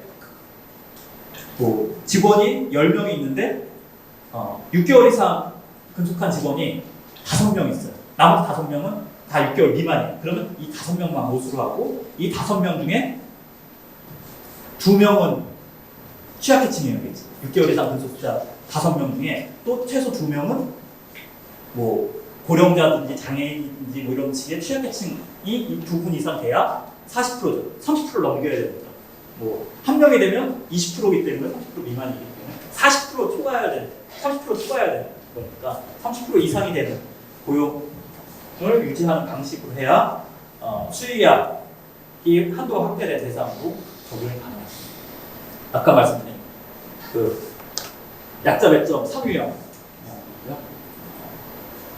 뭐 조달청 입찰 기준으로 나오는 거에도 가산점들이 있어요. 그래서 이런 것들 잘 챙겨 놓으셔야 돼요. 이제 적격심사 들어갔을 때 내가 1순위 낙찰이 됐어. 그럼 적격심사하게 가산점 받으실 수 있는 증빙글 주세요. 뭐 이렇게 하죠. 그러면 조달청 적격심사 세부 기준 그리고 충남 적격심사 세부 기준에서 가산점에 해당될 수 있는 게 꼭 사회적 경제만 해당되는 게 아니죠. 그래서 각종 인증 받죠. 뭐 경영혁신형 중소기업 인증 받고 또 가족 친화기업 인증 받고 이런 거 다 그런 인증 받으면 하나 뭐 0.5, 1.5 이런 식으로 2점 뭐 이런 식 가산점을 주거든요. 가산점 많을수록 내가 실적이라든지 가격 경쟁력이 떨어져도 이걸로 또 접근이 되는 부분들이 있기 때문에 각종 적격심사 낙찰제에서의 가산점을 받을 수 있는 기준들을 만들어내시는 게 필요합니다. 이건 다 그런 가산점에 대한 부분들입니다. 입찰 참가 흐름도 이렇게 복잡해 보여도 그냥 순서가 이렇게 흘러가고 있는 거다를 보시고 보통 근데 진짜 플레이어들은 여기서 안 움직여요. 구매 공고 보고 대응하지 않습니다. 구매 공고 나기 전서부터 영업을 들어갑니다. 아까 제가 말씀드렸잖아요. 예산 구성부터 2020년에 뭔가를 해내려고 하면 지금 작업 들어가 있어요. 각 실행부서에서 자기가 예산을 책정하는 것에 있어서는 중앙부처는 3월부터 들어가요. 광역이 한 5, 6월 더 들어갑니다. 기초가 한 7, 8월부터 들어가요. 그 시기에 맞춰서 내가 중앙정부를 타겟팅해야겠다, 광역을 타겟팅해야겠다 그러면 원천 제안들을 그 시기쯤에 하는 거예요. 그래서 상반기에는 이 차년도 사업에 대한 프로포절들을 하셔야 돼요. 제안을 들어가셔야 돼요. 그러니까 입찰에 들어가는 제안서가 아니라 예산을 기획하기 위한 사업. 그리고 요즘 이제 주민참여 예산 많이 하잖아요. 주민참여 예산도 무시하면 안 돼요. 주민참여 예산 같은 거 그래서 지자체나 뭐 이런 데서 활동하실 수 있는 것들을 많이 보시면 되죠. 그거 강의 교환은 공유 드리니까요. 공유 받으셔서 이런 것들 확인 받으시고 같이 보시면 될 것 같고요. 아까 말씀드렸던 민간 위탁 시장인 거죠. 점점 아예 민간 위탁할 때 이렇게 뭐 사회적 협동조합이라든지 대상을 명시하는 사례들이 자꾸 나오고 있어요. 그렇게 아예 이제 사회적 경제 조직을 민간 위탁의 참여 대상으로 하고 있는 사업 범위들을 관심을 두셔야 돼요. 지금 오늘 말씀드렸던 것 같이 가장 큰 게 사회복지, 환경, 문화, 보건 뭐 이런 식으로 민간 위탁 영역들이 있는 거죠. 그래서 요즘 또 문재인 정부의 도시재생 뉴딜 때문에 이제 도시재생 사업들 뭐 이런 것들이 굉장히 많아지죠.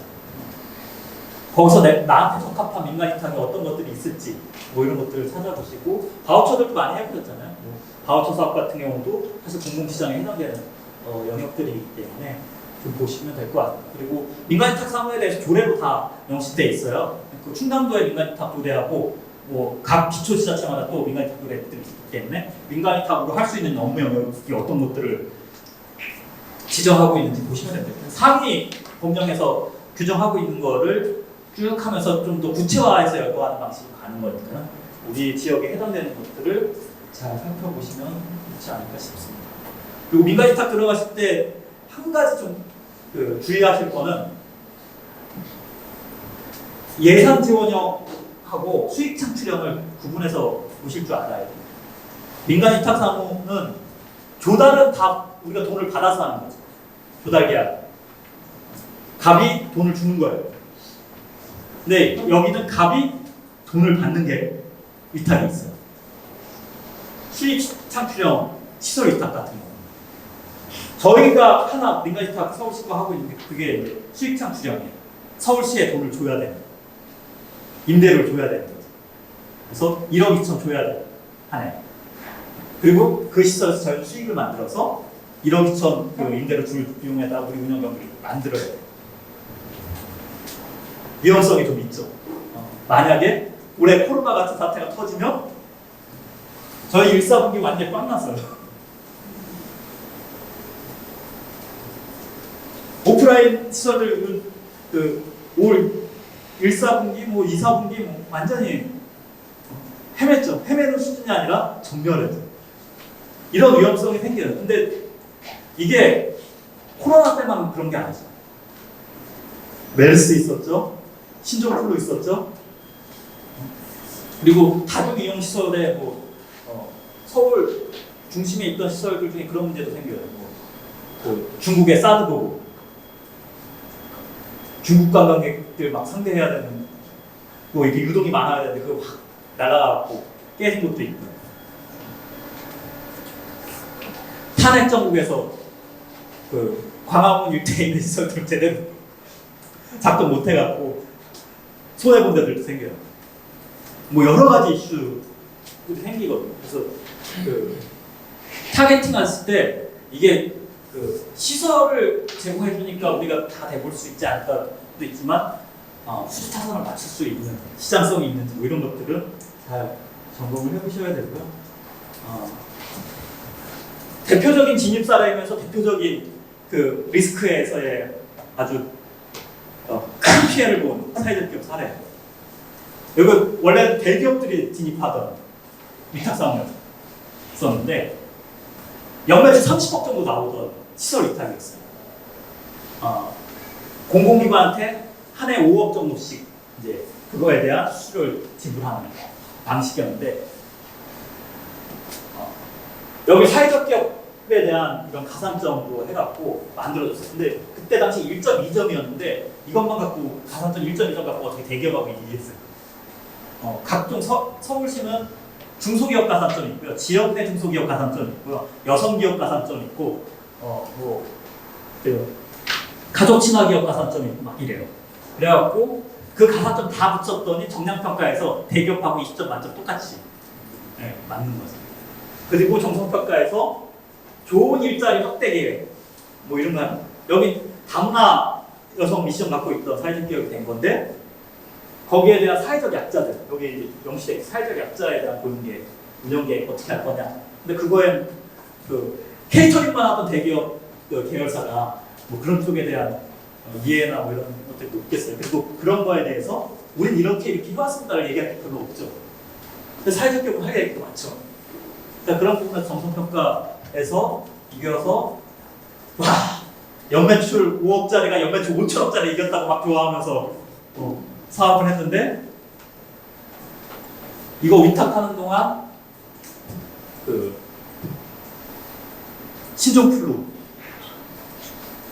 신종플루였나 메르스였나 헷갈리는데 어쨌든 1년 영업이 날아갔어요. 예약이 사실 그 시설이 예약이 비지 않는 시설이었거든요. 근데 뭐 몇 개월치 예약돼 있던 게 싹 다 그냥 날아가거든요. 근데 비용은 줘야 돼요. 그러니까 빚을 진짜 이 시설 운영하면서 한 5, 6억 지는 상황이 생기죠. 진입에 있어서도 고민해 보시는 것도 필요해요. 아까 얘기드렸던 뭐 아예 그 발전한 입찰에 그 입찰 참가 업체들이 사회적 기업이라든지 장애인 시설을 끼고 들어오게 하는 거죠. 과업 지시 안에다가 상담 인력 25명짜리 콜센터 운영이 있는데 10명은 사회적 기업이나 중증장애 업체 통해서 진행하는 걸로 부분 위탁 하는 입찰 사례입니다. 이게 이제 아까 얘기해드린 나라장터 약자 지원 배점 사례입니다. 그래서 배점 한도 5점 이하 뭐 이렇게 해갖고 그 안에서 장애인 기업이라든지 사회적 기업에서는 가산점을 주는 거죠. 그러니까 이제 1점 정도 거의 뭐 진짜 0.1점, 2점 막 1, 2점 다툼하는데 거기 가산점 1, 2점 확 붙어버리면 게임이 막 뒤집어져 버립니다. 그리고 요즘 이제 그 많이들 좀 다시 고민하기 시작하고 활용하려고 하는 사례인데 수의계약 한도가 5천까지 확대됐잖아요. 근데 이게 이제 물품하고 용역이 수의계약은 5천인 거고요. 건설은 좀 달라요. 건설은 그 단종이 1억까지고요. 종건이 2억까지가 전자수의계약 한도예요. 그럼 어떻게 되겠어요? 이 한도 안에서 사회적 경제만 제한하는 입찰을 만들 수가 있어요. 그 금액이 넘어가면 사실은 이중 제한을 걸 수가 없는데 수의계약, 전자수의계약 안에서는 이중 제한을 할 수가 있거든요. 그래서 이중 제한 방식으로 해서 사회적 경제 기업만 들어오는 집수리 사업, 그런 제한 경쟁 입찰. 이건 한 건당 저기 3억 8,800이잖아요. 근데 4개 사업 권역이니까 4개 권역이니까 다 1억 이내. 실내 건축업 면허 갖고 있는 입찰 1억 이내로 해갖고 사회적 경제만 들어오는 입찰을 동대문구에서 했던 사례입니다. 뭐 지금 아까 말씀드렸던 민간위탁사무 환경 쪽에서 보면 가장 큰 생활 폐기물 수집 운반 위탁이에요. 성남시가 부동의 1위를 했던 이유가 이거 위탁을 하는 것 때문에 성남시 그 생활 폐기물 청소행정 위탁 사무는 다 사회적 기업이에요. 성남시가 100만에서 조금 못 미치는 한 90만 내외 되는 도시거든요. 그러니까 천안시보다 더 크죠. 그리고 이게 구가 좀 높은, 구가 많은 도시잖아요. 그러니까 이 청소행정만 500억대 시장이에요. 그 500억대 시장을 그냥 사회적 기업 전화로 다 때려는 거죠. 그걸 벤치마킹해서 수원시에서 하고요, 화성시에서 했어요. 그리고 의왕시로 넘어가고 시흥시로 넘어가고 뭐 이렇게 수도권 지자체들 쪽에는 요 생활 폐기물 수집 운반 위탁 쪽에 사회적 기업이라든지 사회적 협동조합 위탁 사례가 꽤 생겨 있습니다. 근데 요건 타이밍이 중요해요. 교체 시기, 위탁 업체 교체 시기 때 먹히지 이게 하고 있는데 뒤집고 들어갈 수는 없죠. 근데 민간 위탁 사무는 대부분 3년 정도를 기본 위탁 주기로 하죠. 그래서 3+2, 5년 정도 기본 주기 뭐 이렇게 많이 하기 때문에 이게 텀이 길어요. 빈틈 비집고 들어가는 부분에 대한 타이밍 잡기가 수월치 않습니다. 근데 확장형 도시들 같은 경우에는 신도시들이 형성되면서 거기 신사업지들이 생기거든요. 수원시도 뭐 영통이니 뭐 이런 데 막 신도시 또 만들어지잖아요. 홍매시리니 뭐 이런 데 생기면서 화성도 마찬가지죠. 신도시들이 만들어지는 지역은 신사업지가 생기니까 신사업지 안에 기존 업체가 없는 무주공산인데 내가 한번 진입해보겠다고 하고 경쟁하는 쪽으로 들어가게 되죠. 아까 얘기드린 국공립 어린이집들 사업 위탁 사례들이 그건 이제 다른 지자체 사례도 벤치마킹하셨고 우리도 좀 그렇게 해보겠다라든지 도시재생 쪽이 많이 나오고 있으니까 요즘 도시재생 지원센터를 많이 위탁을 하는데 뭐 사회적 경제 조직이 도시재생센터 사업을 주도하는 곳들도 생기고 하니까 그걸 아예 사회적 경제기업 도시재생센터를 부탁받는다든지 뭐 이런 것들을 해보실 수 있겠지. 그리고 공공의 또 하나의 섹터를 제가 얘기 드리는데 지금까지 설명드리면서 지나간 게 계약법에 의한 조달 시장, 그 다음에 민간위탁사, 제가 아까 경비 말씀드렸잖아요. 경비 보조금 뭐 이렇게 쓰는 시장 이렇게 얘기 드렸는데 또 한 가지 시장이 있는데 여기 이 사업이 지금 사회복지 공동모금에 더 가는 기부금 시장. 우리나라 기부금을 국가가 얻어들이잖아요. 사회복지 공동모금회가 공공이에요, 사실은. 사회복지 공동모금회. 우리나라 많은 재단들을 국가가 만들어 놓잖아요. 그리고 공기업들은 매출로 운영되는 곳이잖아요. 그러니까 손익계산서가 나오죠. 영업이익이라는 게 발생해요. 그럼 이익에 대한 사회환원을 해요. 보통 그래서 그 대형 공기업들이 한 해에 쓰는 사회공헌 예산이 무시 못합니다. 몇백억씩 쓰는 데들도 있어요. 근데 대기업 같이 마케팅 차원에서 안 쓰기 때문에 잘 근데 안 들어가요. 나눠 먹기식으로 많이 해요. 그냥 잘게 쪼개갖고 막 주고 뭐 혁신도시 해갖고 지금 공기업들 지방이단들 많이 했잖아요. 그 지역에 막 풀어주는 걸 많이 해요. 충남에 무슨 공기업이 있지? 뭐 이런 걸 보는 거죠. 사회복지 공동모금에 어떤 프로포저를 할 수 있지? 어쨌든 의료복지 사회적 협동조합이 이 프로젝트를 해갖고 이거 위탁받은 그 의료사업들 몇 개 조직들이 한 해 사업 규모가 10억, 20억 막 이런 사업들을 했어요. 이건 뭐 경쟁이 입찰하는 것도 아니에요. 그리고 대기업들, 공기업들이 주는 사회공헌 예산 사업 같은 경우는 계약서도 없는 경우가 많아요. 그래서 그런 쪽에 그 공공기관의 사회공헌 예산 사업들 쪽도 좀 유념해서 보셔야 되는 영역이라고 말씀드릴 수 있습니다. 아까 그 5천억짜리 이겨서 해서 좋아했다가 5억 투자 받다는 기업이 영월 가서 운영하고 있는 사례인데요. 그런 경험을 갖고 있으면 어쨌든 운영에 대한 이번에는 운영비 받는 쪽으로 갔어요.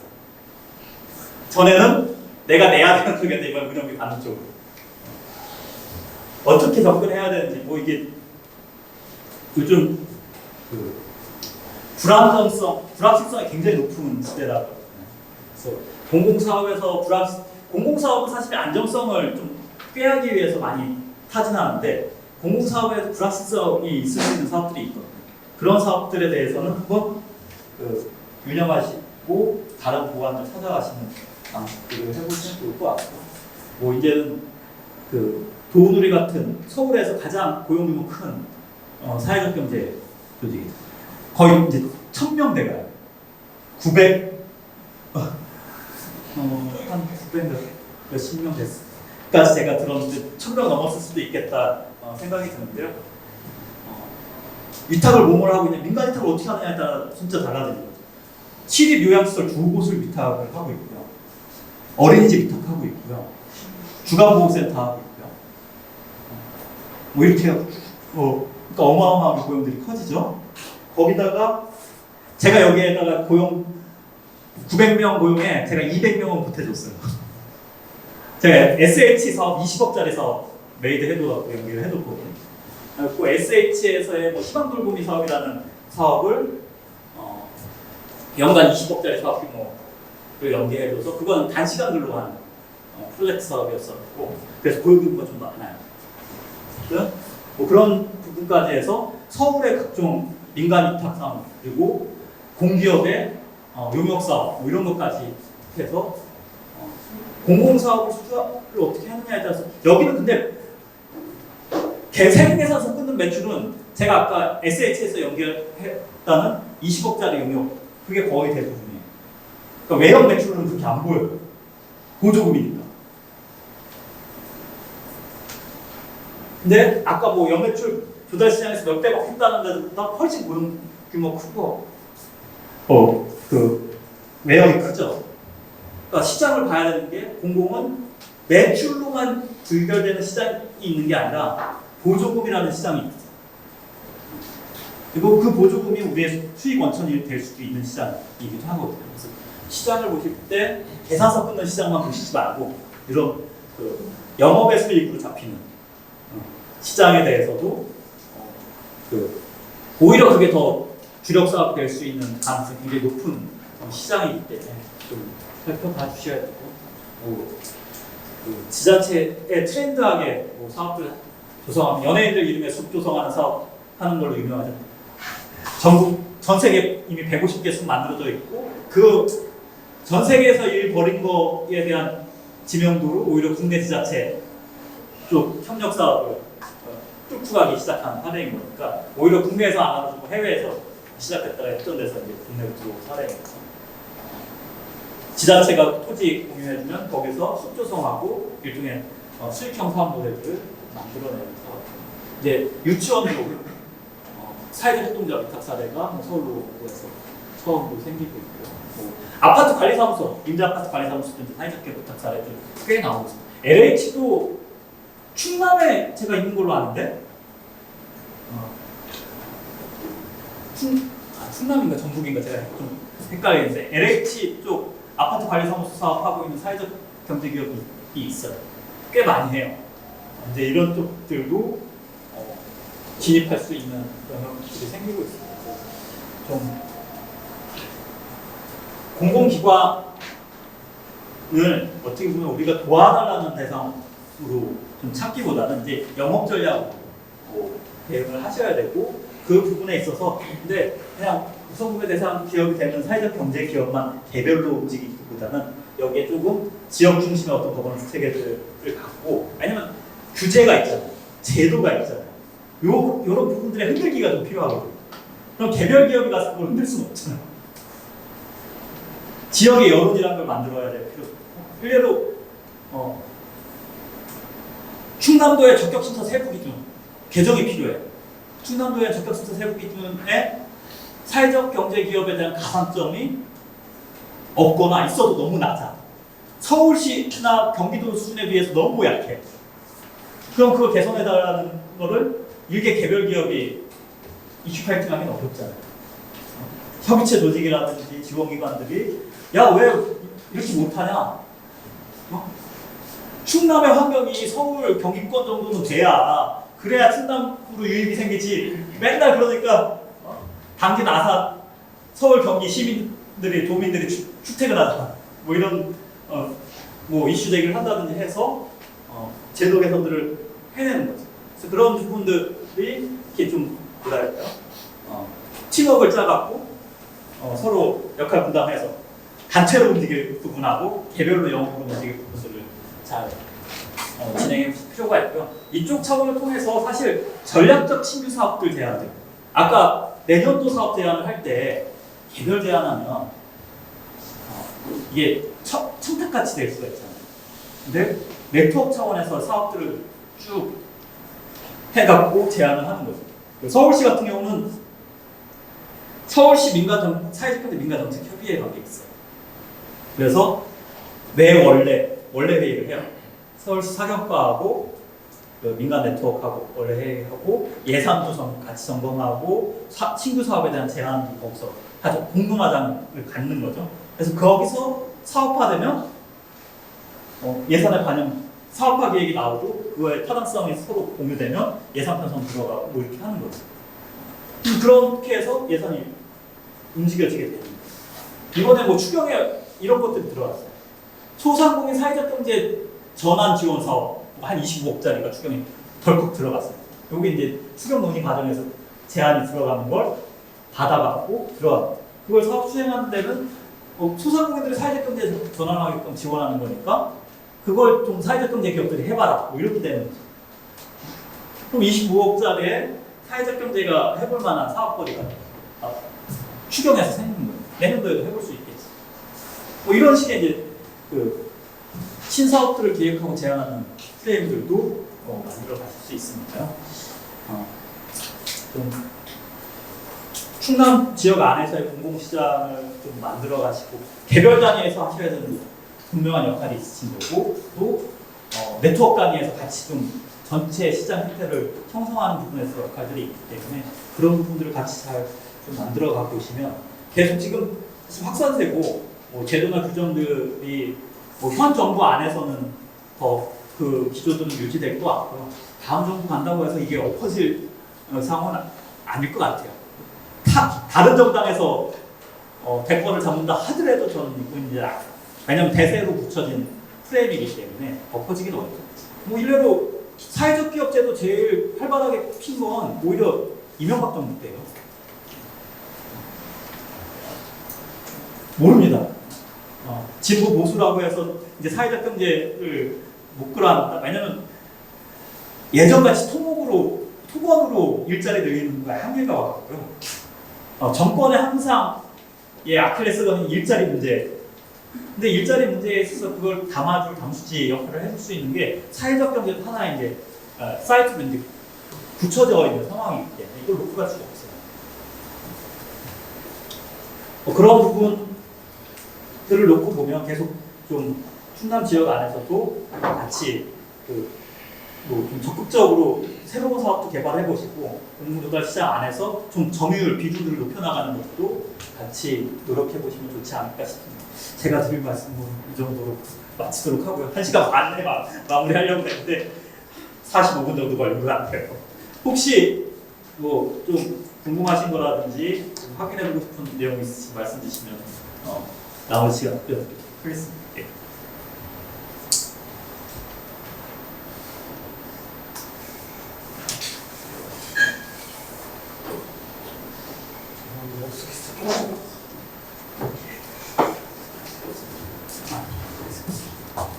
질문이요? 질문. 예. 아무도 안 하셨어요. 네. 강사님에 대한 예의가 아닌 듯해요. 오늘 이제 공공 조달에 대해 말씀해 주셨는데요. 혹시 이 군부대 영역도 공공 조달에 포함이 되나요? 군부대도 공공조달로 들어가는데요. 뭐라 그럴까요? 좀 거기는 그 개방되어 있는 것들이 있고요. 폐쇄되어 있는 것들이 있어요. 그래서 아예 나라부터 같은데 군부대에서 조달하는 것, 입찰 뜨는 것들이 있거든요. 그런 식으로 개방적으로 입찰을 하는 게 있는데 그거는 거의 뭐 이제 일상 또 사회적경제가 공부하려고 하는 게 진짜 구승을 무기류라든 이런 데하고 관련된 것들이 아닐 거기 때문에 거의 대부분 개방된 쪽 입찰이긴 할 거거든요. 근데 그쪽들이 군이라는 특성 때문에 이게 계속 거래되던 군수 업체들 이런 데들하고 거래선들을 유지하는 거 이런 관행들 그리고 그걸 유지해줘야 군이라는 특성 때문에 그런 논리가 작동되는 게 많아갖고요. 실질적으로 거의 군 쪽에 대한 네트워크가 없으면 권해드리고 싶지 않아. 왜냐면 초기에 뚫고 들어가기에는 오히려 아무 연계 없이 군을 뚫는 것보다는 차라리 그럼 다른 공공을 뚫는 게 훨씬 수고 대비 회수율이 높을 거다 이런 얘기들이긴 하거든요. 그리고 이제 한도액이 있잖아요. 네. 수의계약 한도액이. 근데 그게 뭐 단기성 계약이라면은 이게 한 5천으로 확대되고 하는 게 큰 의미가 있는데 연단위 계약이라고 하면 크게 이 확대되는 것에 별 큰 영향을 받지 못해요. 그렇죠. 고용 구명만 돼도 5천 몇 건 요즘 해결하기가 어려우니까. 네. 그래서 그런 부분들을 아마 많이 들으셨을 것 같고 그런 부분까지 어떤 제도 개선이 될 수 있는 방향이 있으면 함께 모색했으면 좋겠고요. 그리고 이거는 그냥 조금 가벼운 질문인데 공공조달에 대해서 우리가 집중하는 것도 실은 사회적 경제 발전을 위해서 한 축일 수도 있지만 지금 대표님께서 실천하고 계시는 게 또 있지 않습니까? 사경기업 제품으로 이제 일상 살아가기. 그래서 혹시 입고 계시거나 쓰고 계신 거나 신고 계신 것 중에 사경 제품 있나요? 지금 보이시는 건 다 사견 제품이에요. 근데 그런 거 같아서 여쭤봤어요. 네. 그래서 지금 입고 있는 양복하고 셔츠는 그 대들을 위한 바느질이라고 하는 그 스몰 웨딩하는 사회적 이효리 결혼식 그 기획하고 주관했던 그 사회적 기업이죠. 거기서 만든 거고 공교롭게 이효리하고 다 연관이 있네요. 구조는 그 구두 만드는 풍경이라고 하는 사회적 협동조합이죠. 문재인 구두로 유명했던 업체죠. 근데 그 여기 구두 만드는 풍경 그 구두 모델을 또 이효리가 써줘갖고 또 한 번 써줬던 것 같더라고요. 그래갖고 올해 한 번 또 홈페이지 서버 다운되고 막 한꺼번에 몰려갖고 그런 게 있어갖고 뭐 양말 같은 경우에는 그 시흥에 있는 그 장애인 사회적 기업이 생산하는 거고 속옷도 사회적 기업이 입고 다니거든요. 저기 강원도에 있는 그 유히어로드라고 하는 곳에서 만드는 속옷이고요. 뭐 명함지갑 같은 경우는 저기 에코파티메아라고 하는 곳에서 만드는 거, 볼펜 같은 경우는 대구의 커스프라고 하는 사회적 기업, 뭐 이런 식으로 일상생활에서 계속 좀 사회적 기업들 이제는 그 이건 유니폼이죠. 제가 이제 정장은 유니폼으로 입고 다니는데 집에서 입는 거 같은 경우에도 뭐 티셔츠 같은 경우는 그 매일 갈아입을 수 있는 티셔츠 같은 경우는 그 저개발 국가에 이제 아이들한테 옷 기부해주는 뭐 소셜벤처 끄라몽이라는 곳에서 이렇게 만드는 티셔츠 있고요. 뭐 바지는 자활기업에서 생산한 거 있고요. 이런 식으로 해요. 저희가 무언가를 우리가 뭐 가치 지향 그리고 좋은 제품 이런 걸 얘기하면서 공공 조달에 대한 이제 그 좀 확대에 대한 요구를 하고는 있지만 그 제가 같이 공감하고 싶었던 거는 우리 사회적 경제 영역에서도 그러한 협업들이 이루어지고 그것을 통해서 성장할 수 있는 토대들을 만들어내야 한다라는 그런 좀 생각이 들어서 여쭸던 거예요. 그러니까 플랫폼이 굉장히 약해. 사회적 경제가 실은 지금 제가 이런 것들을 갖춰 나가는데 개인의 수고가 많이 들어가요. 발굴해야 돼요. 그러니까 넥타이를 못 만들었었어요. 그러다가 넥타이를 최근에 하나 장만을 했거든요. 그냥 우겨갖고 대지를 위한 바느질하다가 아이씨 양복 만드는데 넥타이 못 만들어주는 거면서 넥타이 만들어달라고 요구해갖고 이제 어디 갈 때 꼭 넥타이 매야 되는 공간이 또 있잖아요. 그 넥타이는 뭐 그렇게 해서 이제 어거지로 만들고 안경을 하려고 하는데 안경은 도저히 못 찾겠는 거예요. 안경 협동조합들이 있어요. 안경사 협동조합들이 있어요. 근데 안경사 협동조합들 이렇게 인터넷 검색하면 주소 찾아보면 매장이 있는 곳들이 없어요. 막 직접 제조는 아니더라도 안경사 협동조합이 유통하는 그 안경이라도 해보자. 이거 굉장히 이제 지금 사실 필요에 의해서 구매를 하는 행위가 되는 것이 아니라 발굴하는 행위들을 계속 해야 되거든요. 공무원분들이 느끼는 불편하고 비슷한 것 같아요. 내가 지금 정부에서 압박해갖고 제도가 돼 있어. 사회적 경제 구매율은 매년 높여야 되는 상황인데 우리가 필요한 건 정해져 있잖아요. 우리가 필요한 걸 사야지 필요 없는 걸 살 수는 없잖아요. 그러니까 공공기관들도 자기가 필요한 걸 구매해야 되는데 자기가 필요한 걸 구매할 그 판매처를 찾기가 어려운 거예요. 그러니까 이것을 계속 연계해 줄 수 있는 뭐 연계 플랫폼이 취약한 거고 개인 소비자들 입장에서도 요즘 이제 사회적 겹치는원에서 바이소셜 캠페인을 한다고 하는데 그 캠페인을 하는데 그래 그 같이 소비 한번 해보지 뭐 이렇게 하면서 근데 내가 필요한 걸 사야 될 거 아니야. 내가 마침 뭐 저 여름용 반팔 티셔츠가 필요한데 그래도 내 마음에 드는 걸 찾아야 될 거 아니야. 어느 정도 선택폭이 있어야 될 거 아니야. 근데 제가 끄라몽 걸 입고 있지만 끄라몽 거 하나만 있을 때하고 저희 매장 운영하는 게 있어갖고 얼마 전에 사회적 경제 기업 12개 의류만 하는 사회적 경제 기업 12개 모았어요. 이거 진짜 힘들게 했어. 그래서 12개 기업을 모았더니 티셔츠가 그래도 한 디자인이 한 10여 가지 정도 모여지더라고요. 반팔 티셔츠가. 그러면 무지 티셔츠, 뭐 검정, 백색, 뭐 회색 뭐 이런 거에다가 뭐 줄무늬 티셔츠도 있고 뭐 여기에 디자인되어 있는 티셔츠도 있고 그럼 좀 고르는 맛이 생기잖아요. 근데 그런 맛 생길 플랫폼을 아직 우리가 사회적 경제를 통한 어떤 가치 소비 뭐 이런 것들을 할 수 있게끔 하는 플랫폼이 될 정도로 집합 효과를 만들어내지 못하고 있는 상황이에요. 이게 지금 사실은 어떻게 보면 그 사회적 경제가 우리 사회 안에서 점유율을 높이고 이식을 확산시키는 게 가능하려면 제대로 잘 모아내고 그리고 제대로 유통시킬 수 있게끔 하는 연계 플랫폼을 잘 구현해내는 게 필요하다고 보여지고요. 이건 그냥 사회적 경제 거 다 모았습니다가 아니에요. 쇼핑몰이 왜 카테고리 딱 들어가면 카테고리별로 선택을 할 수 있게끔 그것들이 쫙 있잖아요. 근데 우리 지금 그렇게 안 돼 있어요.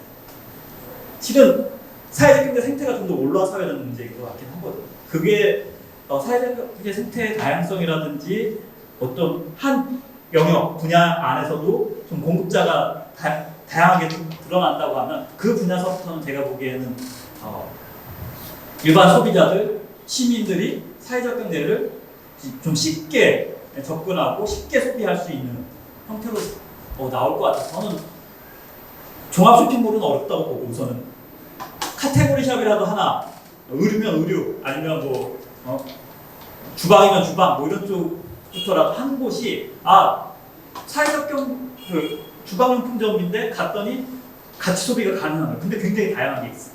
뭐 이런 것들 통해서 소비자들이 가치 소비도 쉽게 접근될 수 있는 거구나 하는 것들이 좀 다가설 수 있게끔 해주는 환경을 누군가 좀 빨리 만들어가면 좋겠다. 그 누군가가 여기에 계실 수도 있고 제가 될 수도 있고 같이 노력해야 되는 거 아닐까 싶긴 합니다. 네.